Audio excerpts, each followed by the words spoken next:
That might be It's a great, sandbox. like, It's a soapbox. It's Bandbox. Welcome to the Real Study with your hosts, MrSniDBitS, Because I do think the movie is good. I think the lighting is struggles. I think the cinematography is okay. BlackGirlMarvel, Follow us on everything, because we will find you. Allthemoviethings, So many like young filmmakers and indie filmmakers took it and just like went with it, and it became this thing. JeannineDaBean, So that's what the story is, and then the film goes about answering that question for you. and me, the Real Study movie voice guy. I don't know if it's good or not, but I'm going to watch it. I'm going to try it. Produced by Hyena. Let's go to the poster wall. Hello and welcome to the Real Study. I am MrSniDBitS, and as always with me I've got BlackGirlMarvel, All the Movie Things, and JeannineDaBean, the awesome panel of the Real Study. And we are going to be getting into some Robert Redford films this week. Just like last week we paid tribute to Diane Keaton. This week we're going to be doing the same thing for Robert Redford, because we did lose both of them this year, and two of the greatest actors, I think we all agree, in a long time. So this evening, we're going to be doing All the President's Men, 1976, and then The Last Castle, also Robert Redford. Next week will be our All Christmas episode. This year, we're going to be doing a fun family Christmas movie, The Jingle All the Way, and then Better Watch Out as the horror film, so kind of a hybrid Christmas this year, which should be fun. Before we get into anything else, though, we're going to move over to the main wall, and we're going to hear from La about social media, and then we'll get into it. Well, hello, everybody. If you are watching and or listening on whatever device you're watching and listening on, make sure you follow us, The Real Study. We are on all social media platforms, TikTok, YouTube, Instagram, Blue Sky, Letterboxd, if you want to see any previous films that we have reviewed and gave our rating for and things like that. If you are listening to us, we appreciate that as well. So if you're on Spotify, Google, Podcast Republic, Anchor, any of the podcast platforms, we are on all of those as well. So we would appreciate a comment. We appreciate a follow. We appreciate a rating, however you want to do that. Be honest or lie and just give us the good rating. Either way, we appreciate you. Yeah, And we make sure don't. you follow us. Oh yeah, go ahead, Cindy. We don't mind 5-star lies. Like, that's fine. No, we That's truly fine. do not. But all of that helps push us on the algorithm, gets us over to other people who want to see us. So if you enjoy what we do, if you enjoy what we say, the jokes we play, the films we watch, push us out to How other pretty people. we are. Yes. There's- yeah. How gorgeous sound. in glasses we are.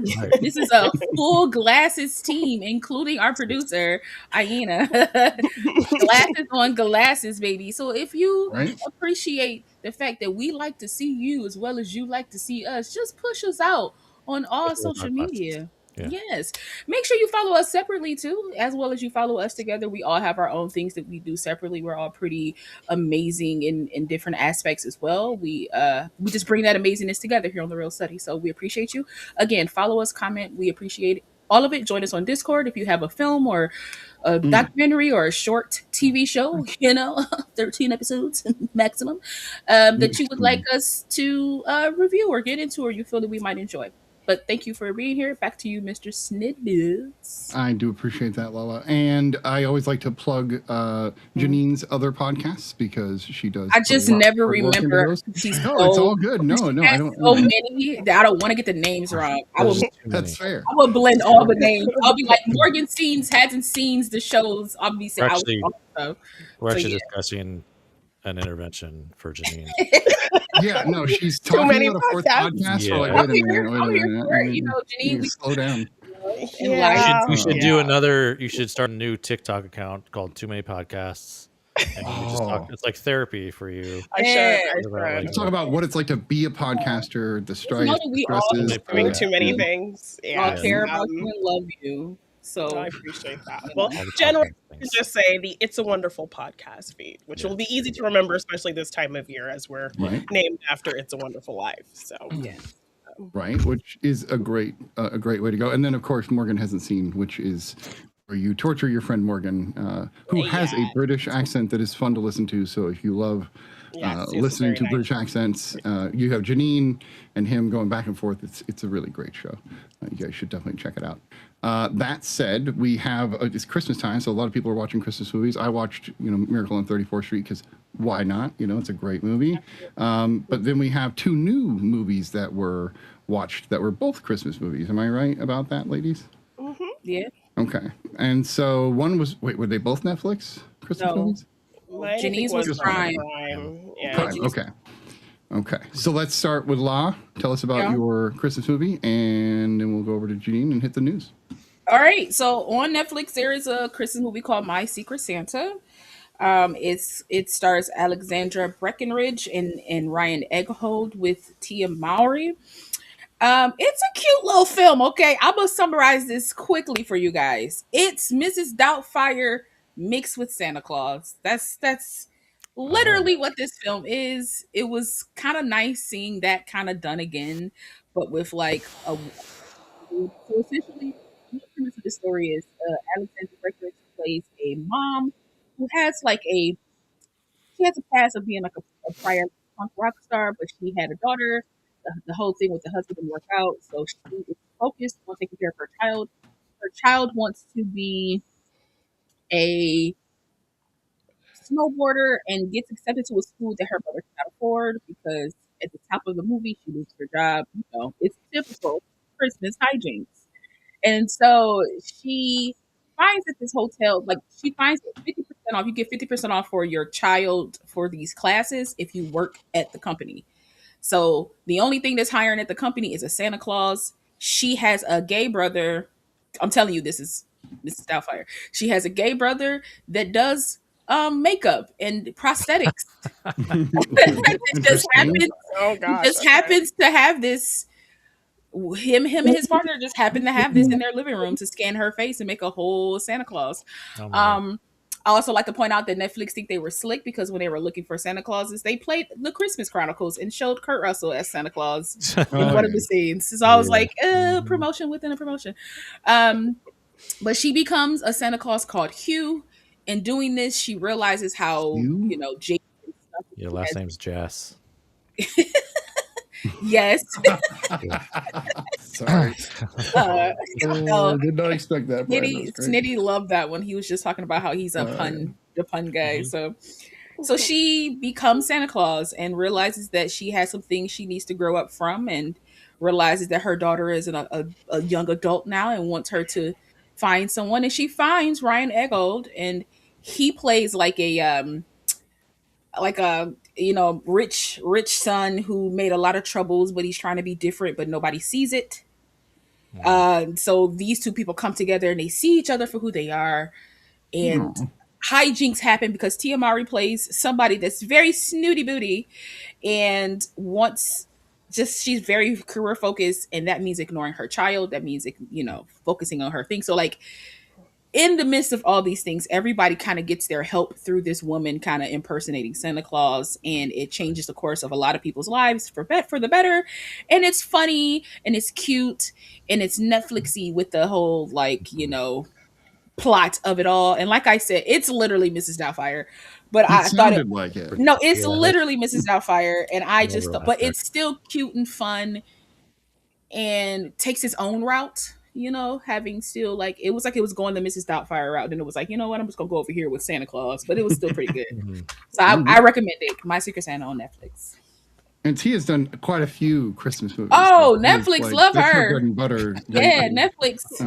They love them a Mowry sister, okay? Because they will snatch one of them up in a heartbeat. But I like that she wasn't. I watched it because Netflix knew what they were doing. They put her and Ryan Eggold as the cover of this. So I was like, oh, okay, she in another little rom-com. And to come to find out, she's kind of like the mean person in this. And she doesn't play mean really in her role. So it was interesting kind of see her be kind of a Karen a little bit. So it was pretty interesting. Okay. Interesting. Yeah, it was good. Yeah. Netflix is interesting because I've heard that they will change the cover based upon they will watching based on who watching. So yes, it'd be interesting to see. So they knew pops for me. Yeah. So I'm actually going to look right now. But while I do that, Janine, you got to see a Christmas movie as well. Tell us about that.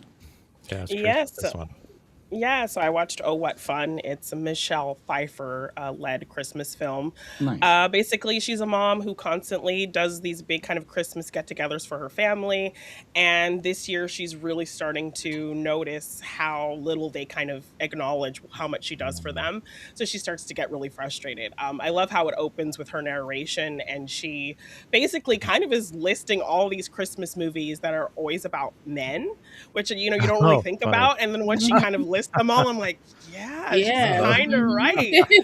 So it kind of and Funny. goes into her kind of telling her story, and she gets to kind of be the focal point of the story and women in general. So yeah, it kind of starts out with a culmination of things of her kids just not appreciating stuff, and it has a pretty stacked cast. Dennis Leary is her husband. Her kids are played by Felicity Jones, Chloe Grace Moretz, and Dominic Sessa. And in that order, that's their age. So Felicity Jones is the oldest, Dominic Sessa is the youngest, Chloe Grace Moretz is the middle, and they all have their own kind of quirks. Like Felicity Jones is kind of like more like her mom than she thinks, and her whole issue is she kind of doesn't want to do this family Christmas anymore. She wants to do her own Christmas with her family. So she's married to Jason Schwartzman, and they have 2 kids. Chloe Grace Moretz, she's like a serial dater, so she brings a new woman home every Christmas and introduces them to her family. And Dominic Sessa, he's like unemployed, and like he claims he has a job, but it's literally him like working at a summer camp 3 months out of the year. And he's all depressed when he comes home because he just got dumped by his girlfriend. So and it's how her dynamic with them also, like she babies him, and she kind of doesn't really, I guess, acknowledge her oldest daughter as much as because she thinks her daughter is just so well functioned because she's the one that's married and has kids. Right. So she kind of doesn't pay attention to kind of all her accolades. And she kind of lets the middle one kind of do what she wants. So it ends up kind of, once they it's a point of the film where they she gets them tickets to go to this So You Think You Can Dance kind of show, and they all go without her and forget her and realize she's not with them. Wow. So when she sees that they've left her, she kind of ends up going on this bender and doing her own thing. Yeah.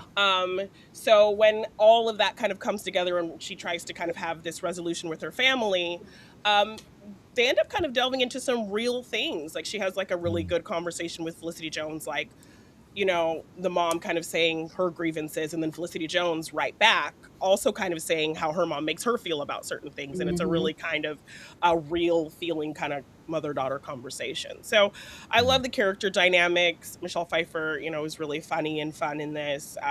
There's a moment in the film where they have her do something that like you're kind of on board with her in all her feelings are kind of really justifiable.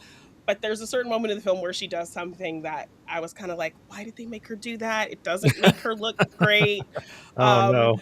Yeah, because it's she has this rivalry with the neighbor across the street who's perfect. Oh, yes, naturally. And she gets the neighbor this top popular candle, but it's a 1-wick candle, and the neighbor gets her the same candle, but it's a 3-wick candle. Oh, wow. Okay. So she has to go to the mall right that day to find a candle with more wicks to give to this woman. 5-wick candle, right? Yeah, so she finds a candle with 6 wicks, this giant candle. She doesn't want to wait in the long line, so she just shoplifts the candle and says she'll come back and pay for it later. Yeah, and then that never really gets resolved. So yeah. They have her do that. But other than that, it was really funny. It gets really emotional. I love that it's kind of focuses on her being female led in a female Christmas story. Yeah. So yeah, it was a lot of fun. It had, of course, the streaming Christmas movie cheese to it, but because it's such a great cast, you got to. It does a great thing. Yeah, and great character dynamics. There's a whole kind of storyline with Jason Schwartzman, who's the brother-in-law. He's trying to bond with Chloe Grace Moretz, but she just thinks he's a loser. So it's just really sad to see how hard he tries and her just blowing him off. So that's a whole thing too. So yeah, there's some fun character things in here, and I had a lot of fun with it. I have 2 questions actually. Weirdly, one. The dynamic of the age difference of the children, there's some gap. Felicity Jones and Chloe Grace are 15 years apart. Do they discuss that, or they try to play them closer together? They try to play them closer together because I think Chloe Grace, she's already in her 20s. I think Felicity Jones, she's married with kids, so maybe she's supposed to be maybe in her early 30s. And Dominic Sessa, he's maybe early 20s as well. So nice. Okay. Is that gonna be his thing? Is doing holiday movies? I guess, right? Yeah. I've done a couple now. So. The other question is Schwartzman as wry and weird as he is in just about everything else? Yes, very Okay. much so. I was like, Yeah, that in has his to, like, flip his desperation shit, right? to bond with the sister, he just says some really dorky, ridiculous things. Funny. Yeah. I noticed that Brian said this to the person in chat, but we have a person, Jennifer, who is watching and decided to stop and watch our podcast instead of a Denzel movie, and we appreciate that. So that's very cool of you. We love it, and do finish Unstoppable. That is an underrated Tony Scott film. Yeah. Very human driven, if you will. Also, all watch right. the SNL parody version. Is very funny as well. Oh, I haven't seen that. I'll have to check that out. Oh my god, it's so funny. It's one where Scarlett Johansson was the host, and she's in the skit, but it's also just great impression of Denzel. So, Okay. Who does the impression? Do you remember? dang it, his name's You don't. It's okay. I found it, so I will watch that later. He does a really good impression of Jay-Z also, and Okay. like he was kind of known for. Oh, Jay Farrow. Yeah, Jay Farrow. Yeah. All right. That's awesome. We'll have to check that out. I believe this is Jennifer Lewis from My Blue Sky. She always leaves incredible answers to our weekly It's a Wonderful Podcast podcast questions. Cool. So, yeah. I just love her name because I just thought about Jennifer Lewis. Yeah. She's hilarious. Yeah, so it's a solid name, period. So. Yeah. Right? Yeah. We do have a couple pieces of news, but we're gonna skip the like heavier streaming news. But more happened, but you can go look that up. We're gonna skip that. We're gonna talk instead about two cool things that are happening. One, we got finally the second motion picture installment of the DCU from James Gunn is out, and this is of course the SuperGirl trailer, and we are going to actually watch it and then maybe just a little discussion about it, because I know multiple of us on the panel are excited for this and the DCU in general. So let's check this out and about it. Do you want the intro? I'm assuming that's what that was for. Yeah. Is there? Okay. Yeah. Sorry. I think you just. Now it's time for the real news.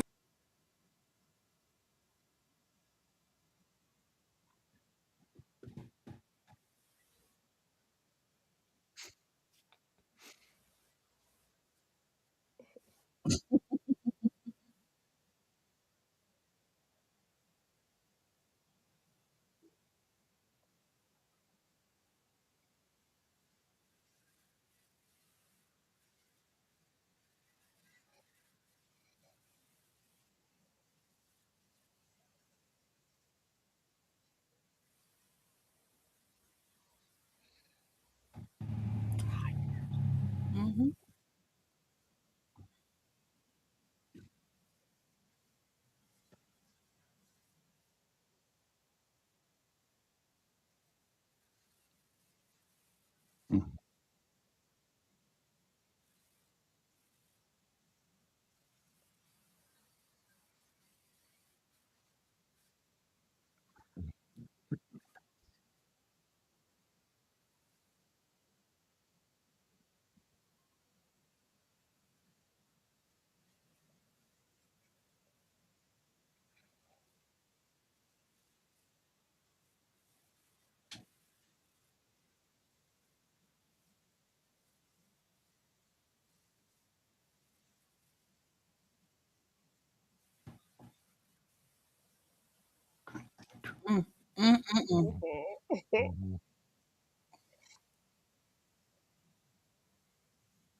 Solid. All right.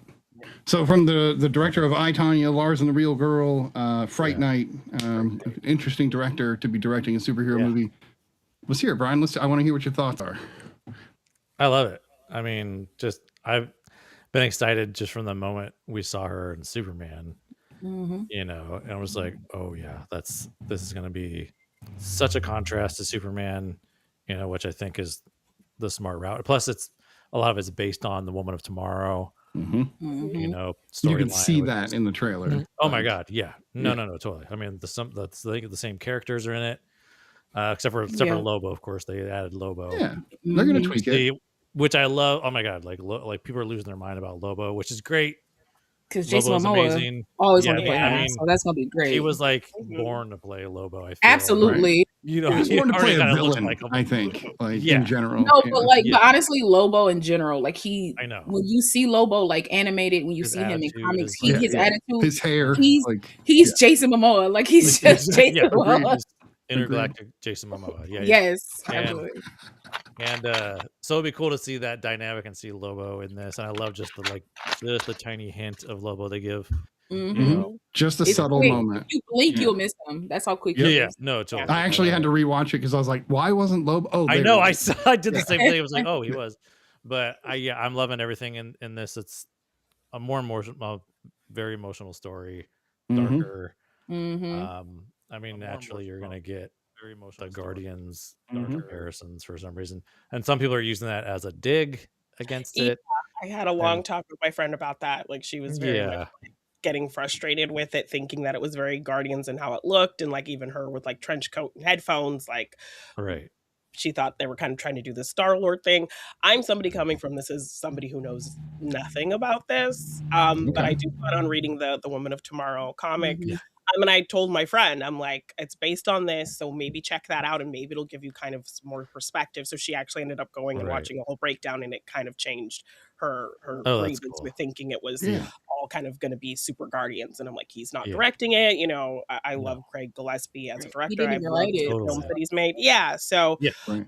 you know, I kind of threw those things at her, and so it kind of had her really, you know, changing Yeah. kind of her perspective a little bit. That's cool. I think too from like a general, a lot of this has come from like I feel anyway from what I've seen that critique is coming from a lot of like more general knowledge or general audience type Yeah. things. Like Mhm. if you look at just the comic book world, like Guardians of the Galaxy isn't the only story like that. Like that. Or, Yeah, all of this, exactly. a lot of it is like, And it wasn't even that popular, so the fact that exactly like you're mainly Yeah. basing it off of like the film itself, I know. but also the film itself has a Star Wars quality Right. to Like, it. You know what I mean? Right. If we Also wanted Superman, to kind of like but- pull pull from something, Well, it's like yeah. So They also know that using the music with the trailer gives Right. every movie does this. Like Yes. not just superhero Oh my movies. God. Every Yeah. movie does this now. And so don't it's so mistake the synonymous vibrantness and with the Gunn, but it's so the- synonymous with Gunn that right. people It just is, blink. but that's Right. what they're No, like. Oh, James Gunn is attached to this. It's a Gunn. Yeah. But no, it's a Greg Yeah. Gillespie movie. Let's focus on the fact that there's going to be so much heart and so much God. pain in this film. She is going to be full of Yeah. pain, and that's But what I that's want one to of bring my up with a favorite couple things from things the we saw. trailer is that they outright say who was directed by, outright say who was written by, Right. to let Yeah. you know, because he knew, and this is why I Differentiate. love James Gunn, because he He knew. knew. He knew what Yeah. people were Knew what thinking. people Yeah. were like, what the rhetoric, what the narrative was going to be already. And he was like, let me get Yeah. this out the way. I didn't touch this film. Yeah, his name's not even on it. It doesn't Right. even He's like, say, say produced by. right. It doesn't say Gunn. a James Yeah. Gunn It's like- film. It doesn't And say it anything. doesn't- This is not his film. It doesn't mean that he didn't have some, didn't talk Right. to No, of Gillespie. course. They're going to be I mean, of collaborating course. on a larger universe, but that's course. different. He's a director, which means he's going to It's step his back film. and be like, Right. do your thing. Do your Like, thing. Yeah. Right. Mhm. This Right. isn't his film. And he seems to be able to step back and be like, okay, here go a couple of things. You go do that. I'll go back here. If you need me, Right. let me know. Like I feel like that's Just- how he kind of is. Just make sure Peacemaker's somewhere in it and we'll figure it out. Like, Yeah, I got that contract with. Yeah. Right. No, I'm excited. I'm Yeah. excited for this film. I love Cars Laura. I Yeah. love every iteration of her, and I'm happy we're finally getting to see this Yeah. iteration of her. Even- Like I've only seen bits of even- it in like in the cartoons and things like that, like bits Right. of it, but they don't. We're not focusing on it like I want them to focus on it. In this film, I feel like it's Right. going to give me everything I need because she is such. A lot of iterations make her be like, I want to be just like Clark. I'm trying to learn to be like Clark, and it was Right. that girl. Well, I was think Or the that's not- social what expectation. expecting. yeah, like Yeah, and it's people like who don't really know are expecting that, and so when are they see expecting this, that, like, right? And it's like drunken that's kind of not even who rebel. she is. Yeah. Like internally, she's older than Clark. She knows a Yeah. bit more than Clark. She's more Well, Kryptonian than Clark. Not Like, just a it's little so bit, good. right? She spent Yeah. 24 years in the Phantom Zone, then came out. So she's Yeah, that 40 in her head. Yeah. No, right. for sure. For So- sure. So it's like it's one of those things where I'm like, I'm so excited. I've never There's seen a lot of anything Millie trauma Alcock. for Like her, I yeah. didn't watch House of Dragons, so I don't know Yeah, same. anything about her as an actor. Right, yeah.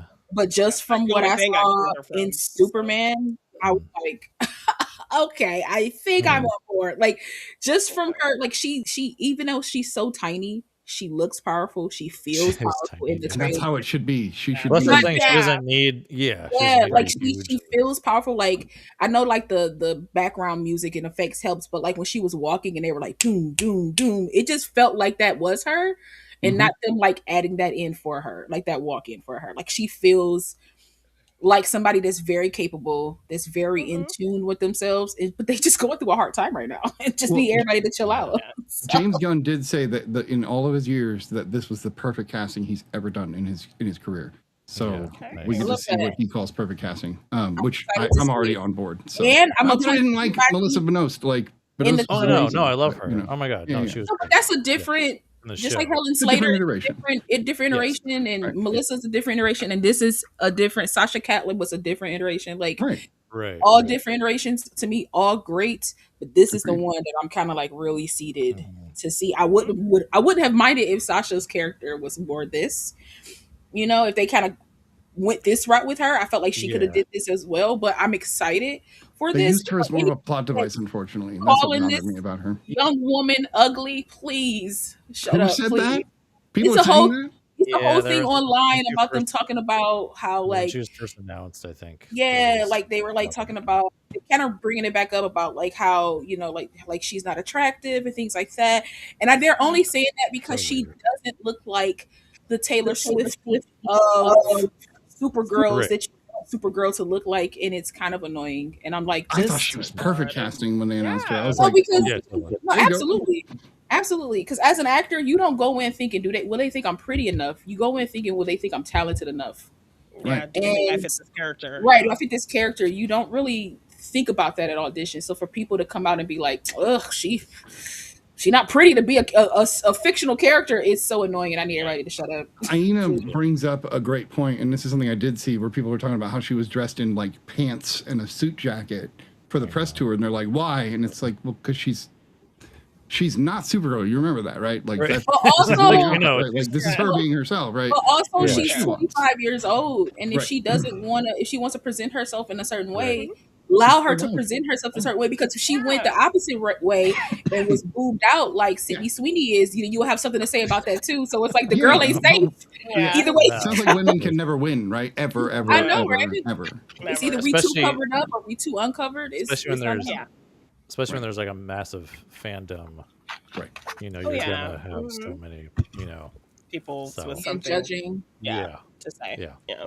It did look like going back to the Yeah. trailer. It did Yeah. look like we're going to talk about. I imagine it's probably a flashback thing, but like the Argo. the whole bottle city Candor. like, which is like connected to Brainiac. Brainiac. which Yeah. Yeah. Like we're gonna have if you see Candor being bottled, Yeah. Brainiac's somewhere in the vicinity. Yeah, He's- exactly. Which is like He's somewhere around.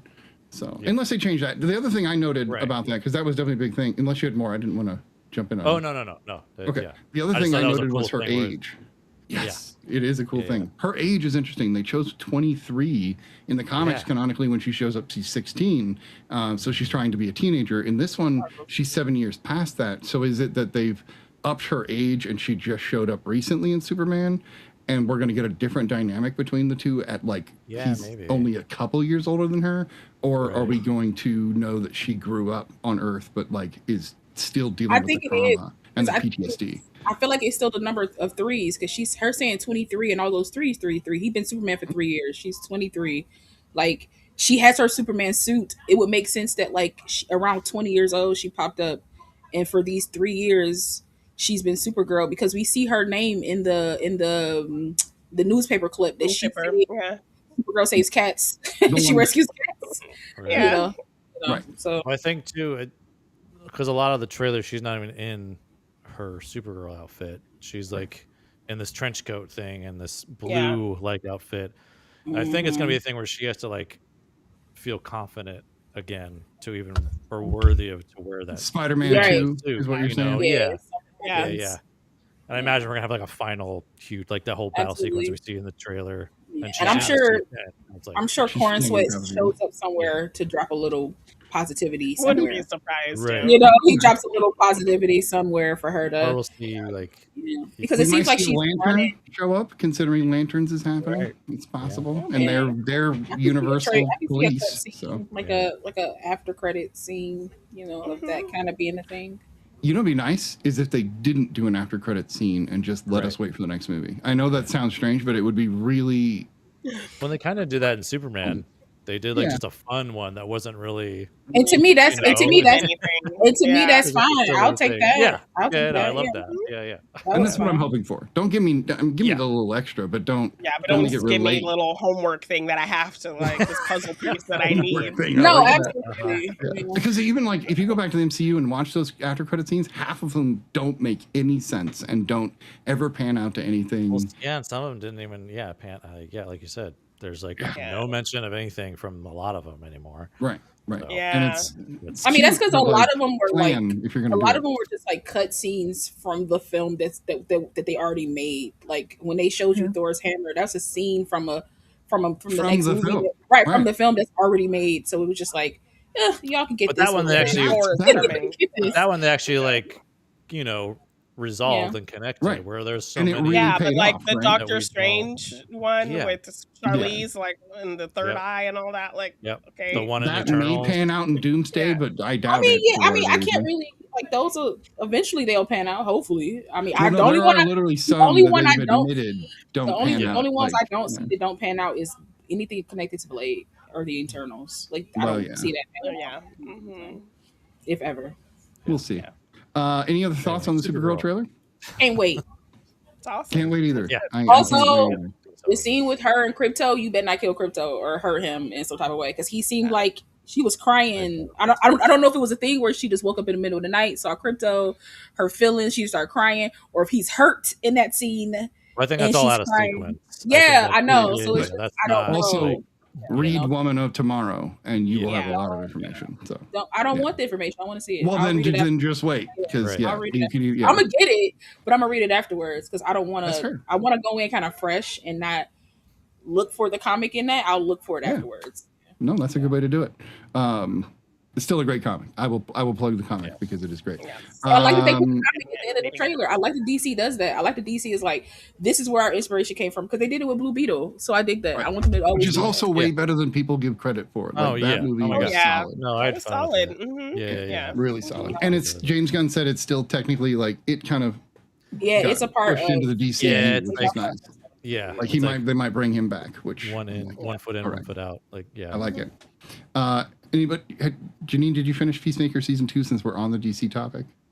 I did, and now we just started on Morgan Hasn't Seen TV. We started that, so tomorrow will be the first episode of Morgan. He's watched the first 2 Nice. episodes of season 2. So I want to encourage Brian. I know you haven't yet, but I do want to encourage you to at least watch season Yes. 2 because I there's a did see lot it. to talk about. You did That see is- it finally. Yes. Yeah. What'd you think? Because we never got to hear your thoughts. I was actually kind of disappointed Oh, a little I bit. think, and I think that's a general feeling. Yeah. Like I think because Yeah. like a lot of people were really excited of the interesting things that they set up, and then they Mhm. chose to kind of focus on kind of the Also future just of good what retcon of what it's and going to be, as good- opposed to like explore the really interesting things they set up. that's fair. So, Yeah. That's fair. yeah. Yeah. There was I still knew some it, fun you know, stuff in it, but right. Yeah. it got a little confusing to me of like, okay, I assumed like Gunn was going to utilize this whole, Monsters Incorporated door thing of Yeah. like that's Yeah. how he connects Peacemaker to the Mhm. new DCU, but it wasn't even Yeah. that. I was like, oh, okay, then what was Okay. the point Yeah. of all this? Like, yeah. So It was. I took it as like a Buffy season or like an X-Files season where like it connects kinda, but it doesn't really matter because this Yeah. is this season and this is that season. And just And to I just develop kinda, relationships head- between these characters and Right, because Yeah. we know who the characters are, and we just see like the growth of those characters still. So to me, like the hijinks they're up to aren't as important, but that's just my take Right. on it. yeah. so just leaving and, him at where it some goes. point to do something else with now that the DCU is like doing Right. their Yeah. thing. Right. I think it's going to be interesting. We'll see. We'll see how it goes. That said, Law, I do, of course, encourage you to watch Peacemaker season 1 and 2, so you can join us on this. We can talk about it. It's in the works, I would say. It is. I like it. We have one other piece of news before we get to the 2 movies, which are going to be thick. There's a lot to talk about with these films. But we have another update for Tomb Raider, the TV series. We've got Sigourney Weaver joining the series with Sophie Turner. And I just, when this wonderful woman joins anything, I think I want to talk about it. So I thought maybe you guys might have some thoughts on whether this will be an interesting take or if maybe Sigourney's jumped the shark. What do you guys think? I've never been a huge. Yeah, I don't know. We don't. I mean, I've never been a huge Tomb Raider anything fan. I never played the game. I haven't really either. I don't really remember the movies. I know the newest one. It didn't really do that well. So, I mean, I've never been super interested in the character, but I love Sigourney Weaver. Same. So, depending on kind of what the story is, maybe I'll check it out. So, there's a potential draw there with Sigourney. Yeah. Okay. Yeah, for sure. And I do like the idea that it's a series. Yeah. Where they could, develop deeper and So. Well, it might make it more interesting than that one dimension that a video game as opposed to boobs and shorts. Exactly. In a cave, spelunking.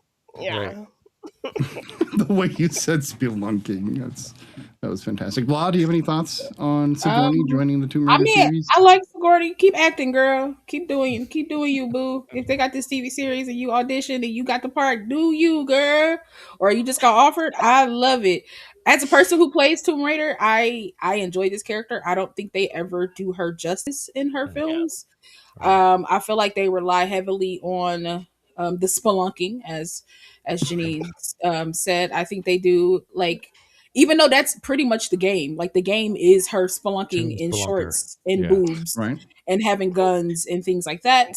Well, it is really hot where she goes, don't you know? Like, that's why she has to wear the required outfit. But that's why I liked when they eventually rainforest. I liked when the games eventually put her in pants, because I was like, she's spelunking.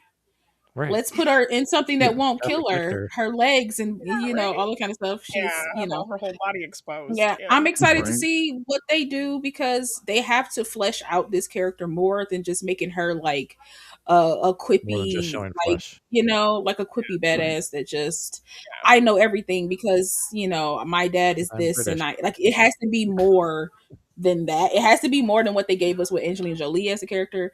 It has to be more with what they gave us with Alicia Vikander as a character. It has to be more. And I think in a TV show, you can do that better with this type of character that doesn't really, she has a background, but not really. But so they need to develop that. They need to develop her background. So I wouldn't mind the first season be her never touching a cave. Let's get to know her this first season, and then maybe the finale maybe is at the end of the season. Yeah, let me go. I have to go trek and go find this thing, and then when we're good, and then so episode 8 is when the spelunking begins. Yeah, but we never see it until season 2.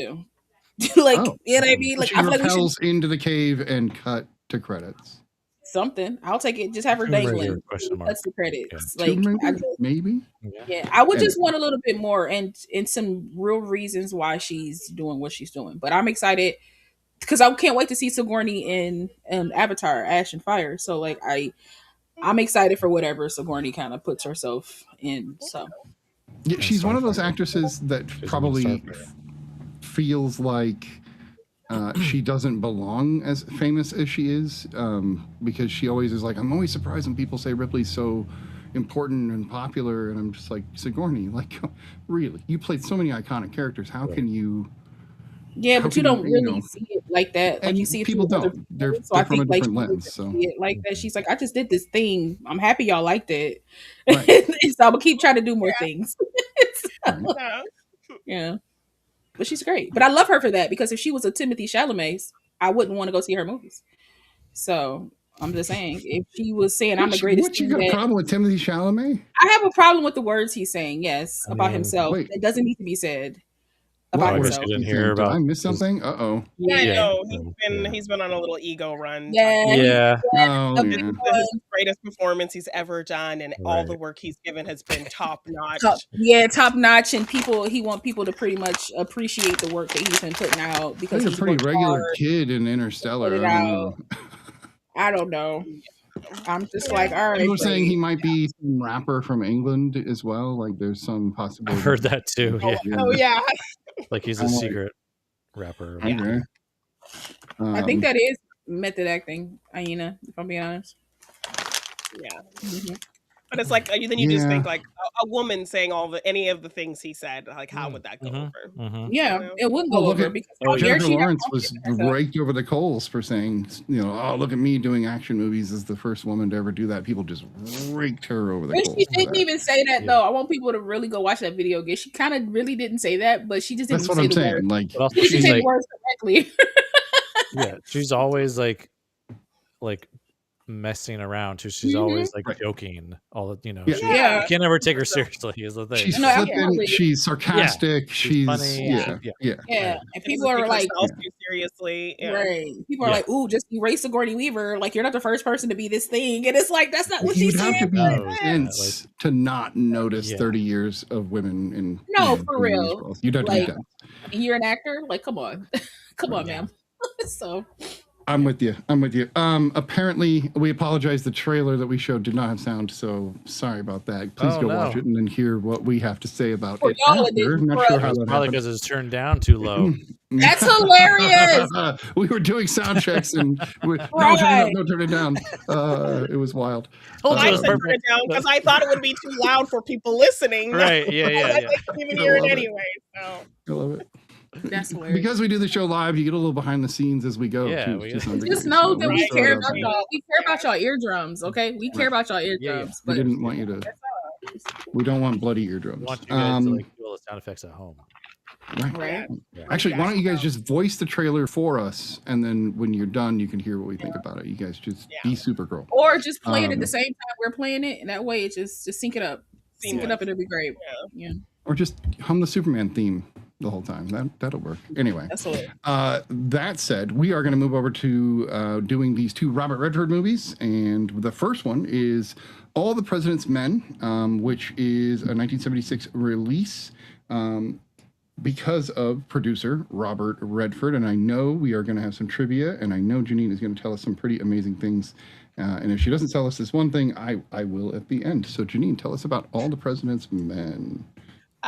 Yeah, so I actually watched like a little behind the scenes thing, and I guess Robert Redford had bought the rights to the book before it had even come out. And kind of was secretly like planning on making this movie. He didn't tell anybody, so it wasn't until like later that people knew that he even was involved and had the rights to it. So I thought that was pretty interesting. That is. Some other trivia. One scene involving Robert Redford on the phone is a continuous 6-minute single take with the camera tracking in slowly. Towards the end, Redford accidentally calls the phone caller by the wrong name. Yes. But as he stays in character, it appears genuine. So the I take know. was used in the That's so final good. cut. Yeah. I had a feeling. I was like, oh, I wonder if Wait, that was a this was a mistake, but it sounded really natural, so they No, just totally. Yeah. He just rolled with it. yeah, I love that. Yeah, it was That's great. so good. The two lead actors memorized each other's lines so that they could interrupt each other in character. Oh my God. This unsettled a idea. lot of the actors. They were playing opposite, leading to a greater sense of authenticity. Yeah. Mhm. Nice. The movie introduced the catchphrase "Follow the money," which was absent from the book or any documentation of Watergate. Interesting. Yeah. How Holbrook was the first and only choice to play the shadowy informant Deep Throat. During pre-production of the casting process, Bob Woodward, while looking at various actors, headshots, and resumes, but not revealing Deep Throat's true identity, being the former deputy director of the FBI, Mark Felt, insisted to director Alan J. Pakula that Holbrook was the best choice to play Deep Throat. Holbrook, in fact, bears a strong resemblance to Mark Felt. Holbrook originally turned down the role, thinking it would not be a significant part. However, Robert Redford came to Holbrook's house and convinced him to take the role, saying that Deep Throat would be the character that the audience would remember more than any other in the film. And he was right. Oh, he's great. Yeah. Plus the way that all those scenes are lit too, are like really. Yeah. Yeah. The film was originally rated R for its explicit language, likely due to 11 utterances of the F word. It was re-rated PG, likely due to the historical significance of the subject matter. Gotcha. Wow. It's a rare thing. Yeah. While meeting with Carl Bernstein, Dustin Hoffman noticed that Bernstein smoked so much that there were traces of cigarette ash on all of his shirts and ties. So he made sure that was included in the movie, as well as the Nice. line directed at Bernstein, "Is there any place Yeah. you don't smoke?" I love There's that. even a moment when he's running to find Woodward across the entire Yeah. building. Yeah. He's got a cigarette in his Yeah, hand I know. as he's running. I'm like, who's he gonna burn with that thing? Like, it's Exactly. ridiculous. So good. Warner Brothers agreed to finance the film only on the condition that Robert Redford, then the #1 box office star, starred as Bob Woodward. Oh darn! I know. Yeah, right. This was the first film that Jimmy Carter watched during his tenure as president of the United States of America. Wow. I like that. Almost like an FU to Nixon. Yeah. Right. It's funny. Yeah. The film reunites Martin Balsam and Jack Warden, who previously appeared together as jurors in 12 Angry Men, coincidentally sitting at ends of the table directly opposite from one another. It also reunites Balsam with Jason Robards, his co-star in 1,000 Clowns from 1967, the film for which Balsam won an Oscar, and Tora Tora Tora from 1970. Very cool. That's for the next movie. So She's like, I'm on a roll. Yeah. We will. There was a lot. There was a lot of stuff. So. I bet. This is a heavy movie. Yeah. I mean, this It is is. a heavy movie just to watch. Like, Yeah. there's a lot to like slowly make sure you're unpacking it with them because they're confused. Well, and so you're like, shit. I would also venture to say that this kind of film would not be made today. Like, No.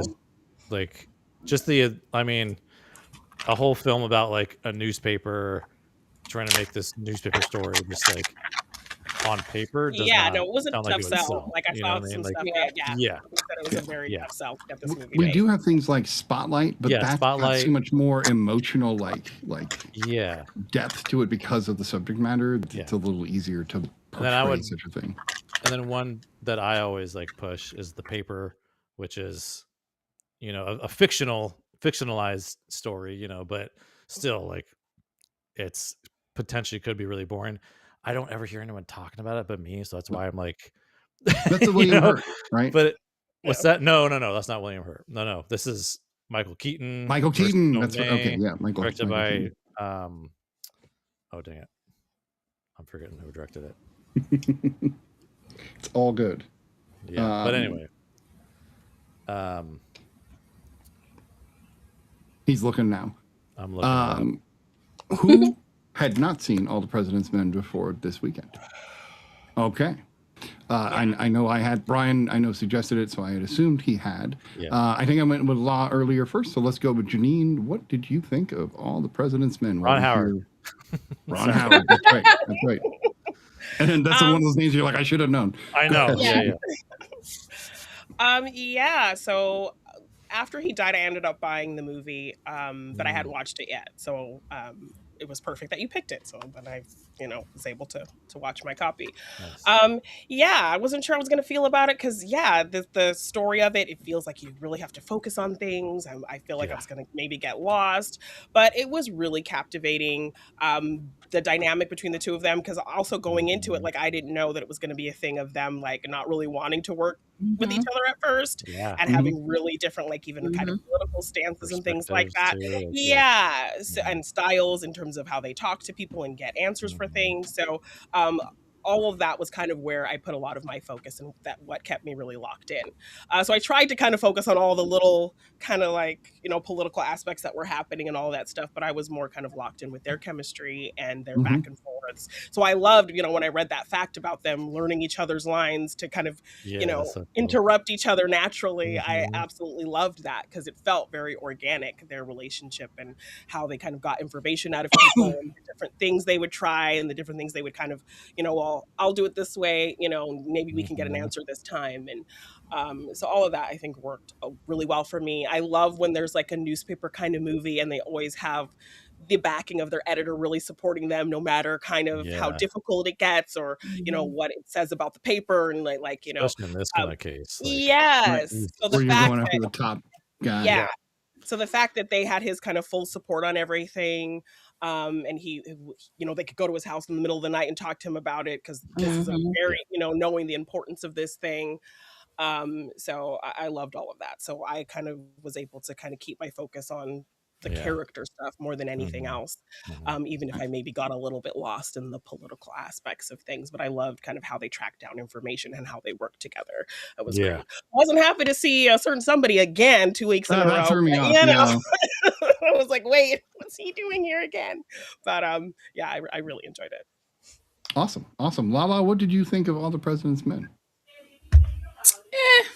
You know, it was no, I'm just kidding. I Brian was about to leave. Brian was Brian was like, this might be my last show. No, I didn't know what I was getting into because obviously I wasn't born when the Watergate scandal happened. So, and it wasn't something that was new for me. So, you know, I was like, I've heard about it, you know, just didn't really fully know about it. So this kind of gave me like an open door to kind of be like, let me kind of, it's life repeats in a way, just differently. Right. So, watching this, but I really enjoyed Dustin Hoffman. I think he was like my favorite thing about this film. I feel like he plays like that intrepid like reporter, right? Like he plays like that very like, I gotta get it no matter how I get it, even if I gotta like when he tricked that secretary when he was kind of flirting with that other Oh man.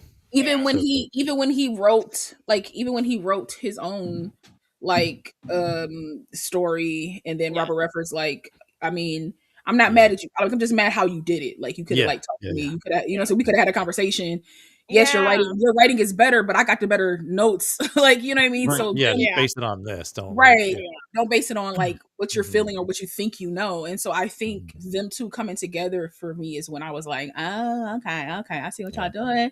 I'm here for the ride. I will say there were lots of like loops and turns. I had to go back a little bit to like rewatch the thing to kind of get there again. I said, wait a second, let's rewind.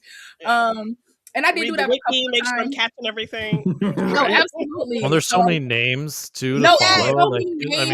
So many people, and then they find another name, and I'm like, Lord, who is this person? Now they're talking about. You can't blame Robert Redford for missing that line up. You know what I mean? Because it's so many people, so many names. Right. But I thought both of these movies, that over the shoulder blurry shot is like, they love that, whoever that is. Oh yeah. Like, this is the time that we use it. That's called, I was going to mention that, like the trivia thing is, that's called a split diopter. Oh, okay. I was going to ask because it's 4 times in The Last Castle that they use that. Yeah, they used it more than that in The Last Castle. No, they did. They used they used it like maybe 4 times in All the President's Men, but they used it the entire film, The Last Castle. Like every time they were over somebody, I was like, okay, am I? We got Robert Redford's gonna love this. Watch, I'm gonna use the split. No, for real. Like I was like, okay, y'all. I was like, all right. But again, I wasn't mad at it for something. I don't know. It gives it like a style. It gives it like an authenticity. Like I'm not. It wasn't. I'm not saying it to be like, well, y'all could have cut that enough. Like, no, I actually enjoyed it. I didn't feel like it was too much, even though it was a lot. Like I noticed it every time it happened, but I was like, I'm not mad at it. I get what y'all kind of doing. It added. We don't use it as much today. Right. We don't use it as much today. So I think, you know, kind of watching it, it's like, it's obvious that I can see it type of thing because we don't use it often. But I enjoyed that aspect of it. I thought like the whole smoking thing with Dustin Hoffman, I was like, Lord, them lungs. But I was like, my God. That hair. That hair, baby. Flowing locks. Yeah. But I'm telling you, every time he smiles, I just see Captain Hook. So it's just I can't unsee it. Every time he smiles, like when he smiled at that lady at the table, I was like, Captain Hook, like what are you? And he had the hair and everything. I was like, okay, sir. But I enjoyed how they played off each other, like the trivia that Janine brought up with them learning each other's lines. Makes so much sense because when I was watching it, I was like, boy, if they not cutting each other off at the pass. But again, it added such an authenticity of people that kind of like work in close quarters, that kind of like speak fast, and they kind of like know what you're going to say because we work in the same thing, like business. I know what you're going to say. I'm gonna cut you off so I can say this type of thing. Like, and that's just real life. Like we cut each other off in real life. So like I thought that was pretty. Like it felt very genuine, so I like that about it. The whole scandal thing, I was like, oh, Nixon, because like I was just like, Like, and then the thought of like listening to them talk about it like behind the scenes, I think that might be my favorite part. Like the whole like political stuff about it was great, but I like hearing what the reporters had to say, like just being like regular people in a room being like, yo, this don't make no sense, because like he's already favored to win, so why would he even do this thing? And I'm like, Right. what do desperate people do at desperate times? They do things like this, especially when you have the power to do them. But it was just interesting watching them be like, yo, this is stupid, we wasting our time on this, when actually this is the biggest thing ever that this 9-month reporter found out, that y'all kind of just tossed to him because like he's been here for 9 months. I was like, if somebody say he's been here for 9 months That's one more pretty time, crazy. I'm a hop for Like, we this get it. king, because Yeah. we absolutely get it. He's been here for 9 months. Like, so what? Let He's him do new. his job. You At gave him, McDonald's, he would have been like he would assistant have manager. been general I'm just saying. manager in 9 months. He would have been the GM of Right. his own like But this paper man, franchise 9 months. McDonald's. Yeah. How So I dare was you? just like, let this man. I was like, I feel like they were kind of like cutting his legs from underneath him, but I like that he was like trepidatious about it. Like, no, like we can figure out a way that I'm still on this. We can figure out a way that we're still working this. And like Janine said, like I liked that their editor was like, yo, how tough is this? Like, what's dangerous about this? Because like he wasn't so much being like, what's dangerous so I can stop it, like what's dangerous so I can get in front of it. And I love that, because it was like Right. he could slightly see that it was something here, even if it didn't technically and he really didn't make bring a that lot of trust to them. sense. He was like, it's something, and they wouldn't be working like this. And I know they don't want to like to work But, together. yeah. So like if they working Yeah. together and If doing this was this, something real, it has to be something real. And then, you know, when the CIA and the government is like, I ain't gonna say that it is, but I'm not gonna say it's not, you know you're going somewhere. You know you The Yeah. denial, on the right the, track. They have to the kind of fake ask denial. questions. You're right, Yeah. denial. They So have I to was kind of just figure out how to ask Non-denial. questions to Yeah. get those kinds of answers. exactly. Nothing And I else. love that they Yeah. were like, Robert Redford's character was very sneaky in like how he would ask a question that it'll make people like want to answer, and then be like, you know, I'm done talking to you. I don't know why I Or keep that- telling you stuff. That whole Like- thing that Dustin Hoffman did on the phone near the end, where he's like, "I'm gonna count to 10." Yeah. You know, like, and Yeah. it's like, And I are we love clear? that. Stay on the line. It's very tense, and Dustin Plausible Hoffman deniability plays is huge. a very tense character. I love that he's like, listen, you be a man of your word. If you say that you was gonna have this meeting with me, have this meeting with me, and then I'll be out of your hair. Like, you just don't get to like play me. And so I love the forcefulness of this, and I feel like this movie kind of had that behind it, like a lot of forceful drive. And I think that's kind of what kept me up, because I yawned a little bit in the beginning. I will say the beginnings of this movie scared me, because that typewriter being like cha-chong, like it was so quiet in the beginning, and then the typewriter just came down like cha-cha-cha-cha-cha, and I was like, oh my god. I was like, oh, okay, that's how you wake people up in the morning. I'm like, that's how you wake people up. And just interesting, this film's lack of score, and yes, so you can really focus on everything that's happening. You can focus, you can hear everything, you can hear everybody, you can hear every type. But even just how it ended, like revealing that information just through the typewriter sounds, and us kind of I love Jennifer. Don't get me twisted. I love the typewriter sound. I used to have a typewriter. I love the typewriter sound, but how loud it was with the headphones that I had on threw me off. The trailer as well. The trailer is like Redford, Hoffman, like it like shoves it down your throat. Yeah. Brian, how many times have you seen it? What are you thinking now about it? Seen it a few times. Yeah, quite a few times. This is one of those. And like the film, a lot of films of the 70s are like my favorite. Like that decade is one of my favorite decades in film. And I mean, things are slower. Like a lot of films back then were just like slower pace, which is one reason I say they would not make this kind of film today. Just our attention spans are not what they used to be.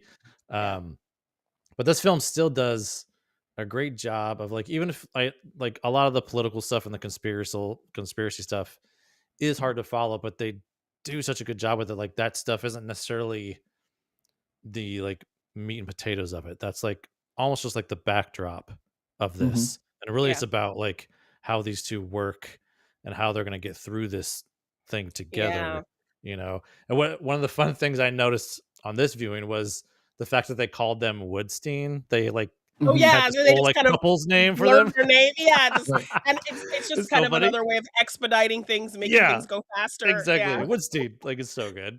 I was Yeah. like, oh my god, I'd never noticed that before. But Well, and it made the it's whole such a newsroom fun thing. silent too when Yeah, he did it. yeah. It's Yeah. like, oh, yeah. But I mean, a lot of this stuff takes place in the newsroom, and so a lot of shots are a little more dynamic. It's not just like the straight on thing. We get a lot of lower angle shots, so we see like a lot of depth and leading lines are used in this. Like even in the parking garage, there's a lot of Mhm. like depth used in there, and with the columns. In the newsroom, there's a lot of lights, and they purposely want to show those. So that just adds something more Yeah, they used visual a lot to of like that. they used a lot Yeah, of real places, which was yeah, like and it could be people were happy about boring that, but the otherwise. director, Right. yeah, Yeah, for wanted sure. real locations, real parking It garages, Yep, you got to. recreating sets and newsroom and all those kinds of things Yeah, was really important for them. yeah.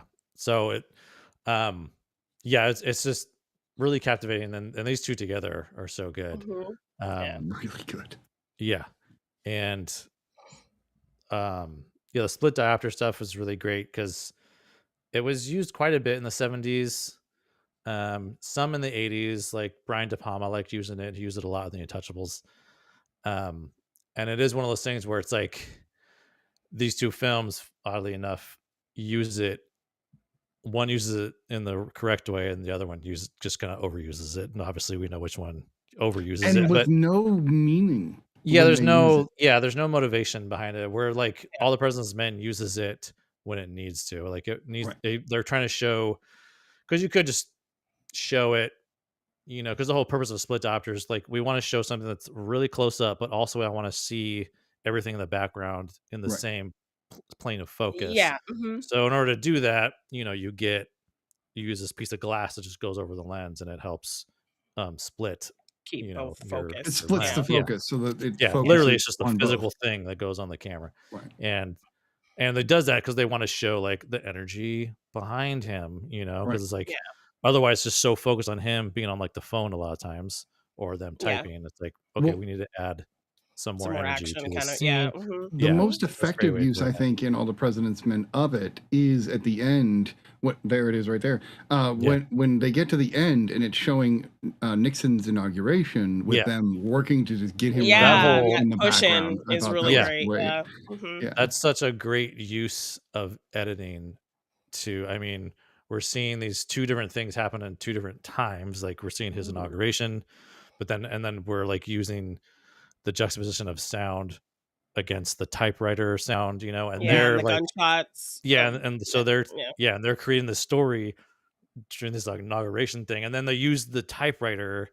It's almost a way of like a creative way of getting this information across, like how we use like text message now in movies. You know what I mean? It's like we get to see this like cool action of the typewriter, and all these events that kind of come up, and you're like, Mhm. boom, and it ends with Nixon's Nixon says he won't resign. resign. Yeah. Oh, Yeah. Nixon Nixon resigns. resigns in Resigns, August, yeah. whatever. Yeah. Yeah. So Yeah. good. Yeah, but yeah, Yeah. that's it's Well, just really great. Like everything about it. There's a reason. It's one of those movies where it's like there's a It's the reason. reason why it's Yeah, what yeah, it like, is. it's Yeah. cultural Yeah, phenomenon in a way, 100%. in a Mhm. lot of ways. Yeah. The whole scene where Woodward finds out that they're potentially being bugged and their lives are in Yeah. danger, and he goes back to the Yes. apartment and he like turns on the music. Classic totally. movie scene now, but like, Uh-huh. and not like it hadn't been like- done before I this, was but like, like they the did fact that this he in used the Redford. typewriter, right? And we Yeah. got to watch them talking to each other on the Talking to each typewriter. other through the speaking over typewriter. type, like, Yes. that felt exactly like you're talking about. So Like good. this is literally a text messaging situation in 1976, which is really weird. Or chain, like when we were in high school, we would like write a note and then like write Yeah. the note back, and then same fun idea. The political side of it, for myself, I found that one of my favorite sequences was something that you could easily just overlook, and it was every time that they had somebody showing up to the White House with a stack of newspapers with what Woodward and Bernstein had written, and you can tell this is going to Nixon. Like this is literally this guy's heading to the president to be like, they're writing about it, sir. And it's such a subtle thing, but it really is their way of including Nixon without ever actually including him, Yeah. which is clever. Woodward kept doing journalism until actually pretty recently. He's kind of stepped back now, but he was even a consultant on major news agencies for years. So it's interesting to see this, but also being a person that has followed politics, seeing him now and talking about politics currently is bizarre, because he saw this go down. And if you look, there's a lot of similarities between this movie and what happened and what happens in our world today, and the parallels were a little disturbing.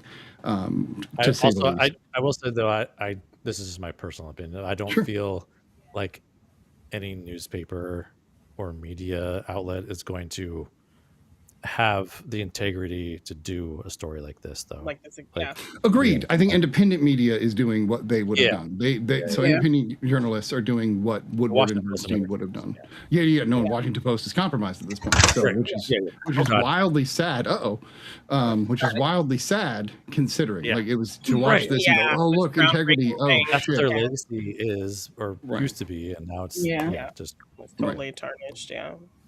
But at the crux of this, and this is what I thought was really interesting, and watching this time I watched for the political side of it a lot more than I did when I first saw it, that essentially the whole concept is that Nixon didn't want to compete against the guy that was going to primary Montgomery, so they got him kicked out of the primaries so that they could run against the weaker candidate. And that's wild that they planned that far in advance to do it. But it also showed the level of corruption that went all the way up, because every witness they went to encounter was, hey, they're watching. Hey, I'm not going to talk to you. And that poor woman, they kept going back to her house and kept going back to her house. I know. And I was like, she's just trying to do her job. And, and I understand you shouldn't, following orders is not an excuse. I did like that montage. But in the 60s, and 70s, I could understand where she was coming from. The way that they played everyone, though, and they played everyone except their editor, was like the one person they were just straight with, was so clever, was so... It's almost like a masterclass, like almost like Robert Redford was like, let's show them how real news really is made, and we'll put it into a movie. I'm not sure this is how it's still done, but I'm assuming they'll use these kinds of tricks on you. If, they'll make you be like, hey, we heard from so-and-so that, but cops use the same kind of methods as well. So it's funny. I think Robert Redford has always looked older to me. I don't know what that is. Like, all right. Because even in this, he's not older. He's younger. But it's the Morgan Freeman effect. In a way, But Dustin looked younger, right? One way. Yeah. I saw Morgan Freeman on Sesame Street when he was younger, and I was like, "Are you sure? Sorry, he's 30s younger." I don't know. Yeah, just no gray. I was like, no gray. Okay, I don't see it, but it's all right. But if you look at Robert Redford when he was like 20, I can see why people used to make the comparison between Redford and Pitt, because they both had that same rugged look, I was going to bring that up in The Last Crusade. It was things that The Last Castle. He was doing things in The Last Castle that I was like, I was like, Brad Pitt, you love you some Robert Redford. I was like, love you some Robert Redford. And that's why seeing them in a movie together was awesome, because seeing them together was like, wow, they're together.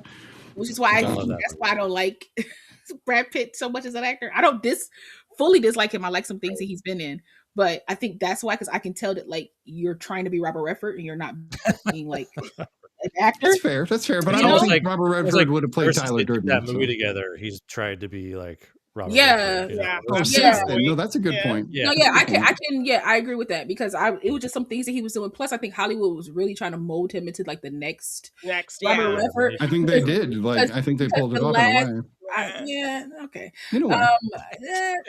I'll never agree to that. He's not going to be in the Batman 2. God, thank you, Jesus. I know we kind of talked about that already, but no, thank you. But the short haircut on Redford, I was like, if Brad Pitt didn't have that haircut for a minute, I said, he was really trying to mold this man. I mean, he's so black.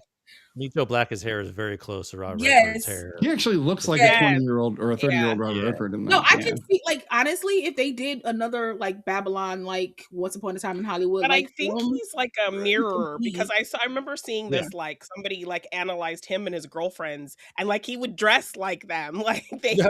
Right. It was like this yeah, montage But yeah, with the his old montage of him girlfriends, for like years. and they matching, were, yeah, yes, and he would Right. always like match with them. yeah, So I think he just has that kind of mirroring kind of Yeah, yeah, type of thing, yeah. Which mentality. again, be have an identity, sir. I know. just have an identity. I don't know. He's an actor, so like his job is to have many Yeah, his identities. job, so. not his life. Right. Not His life. job. Yeah, I know.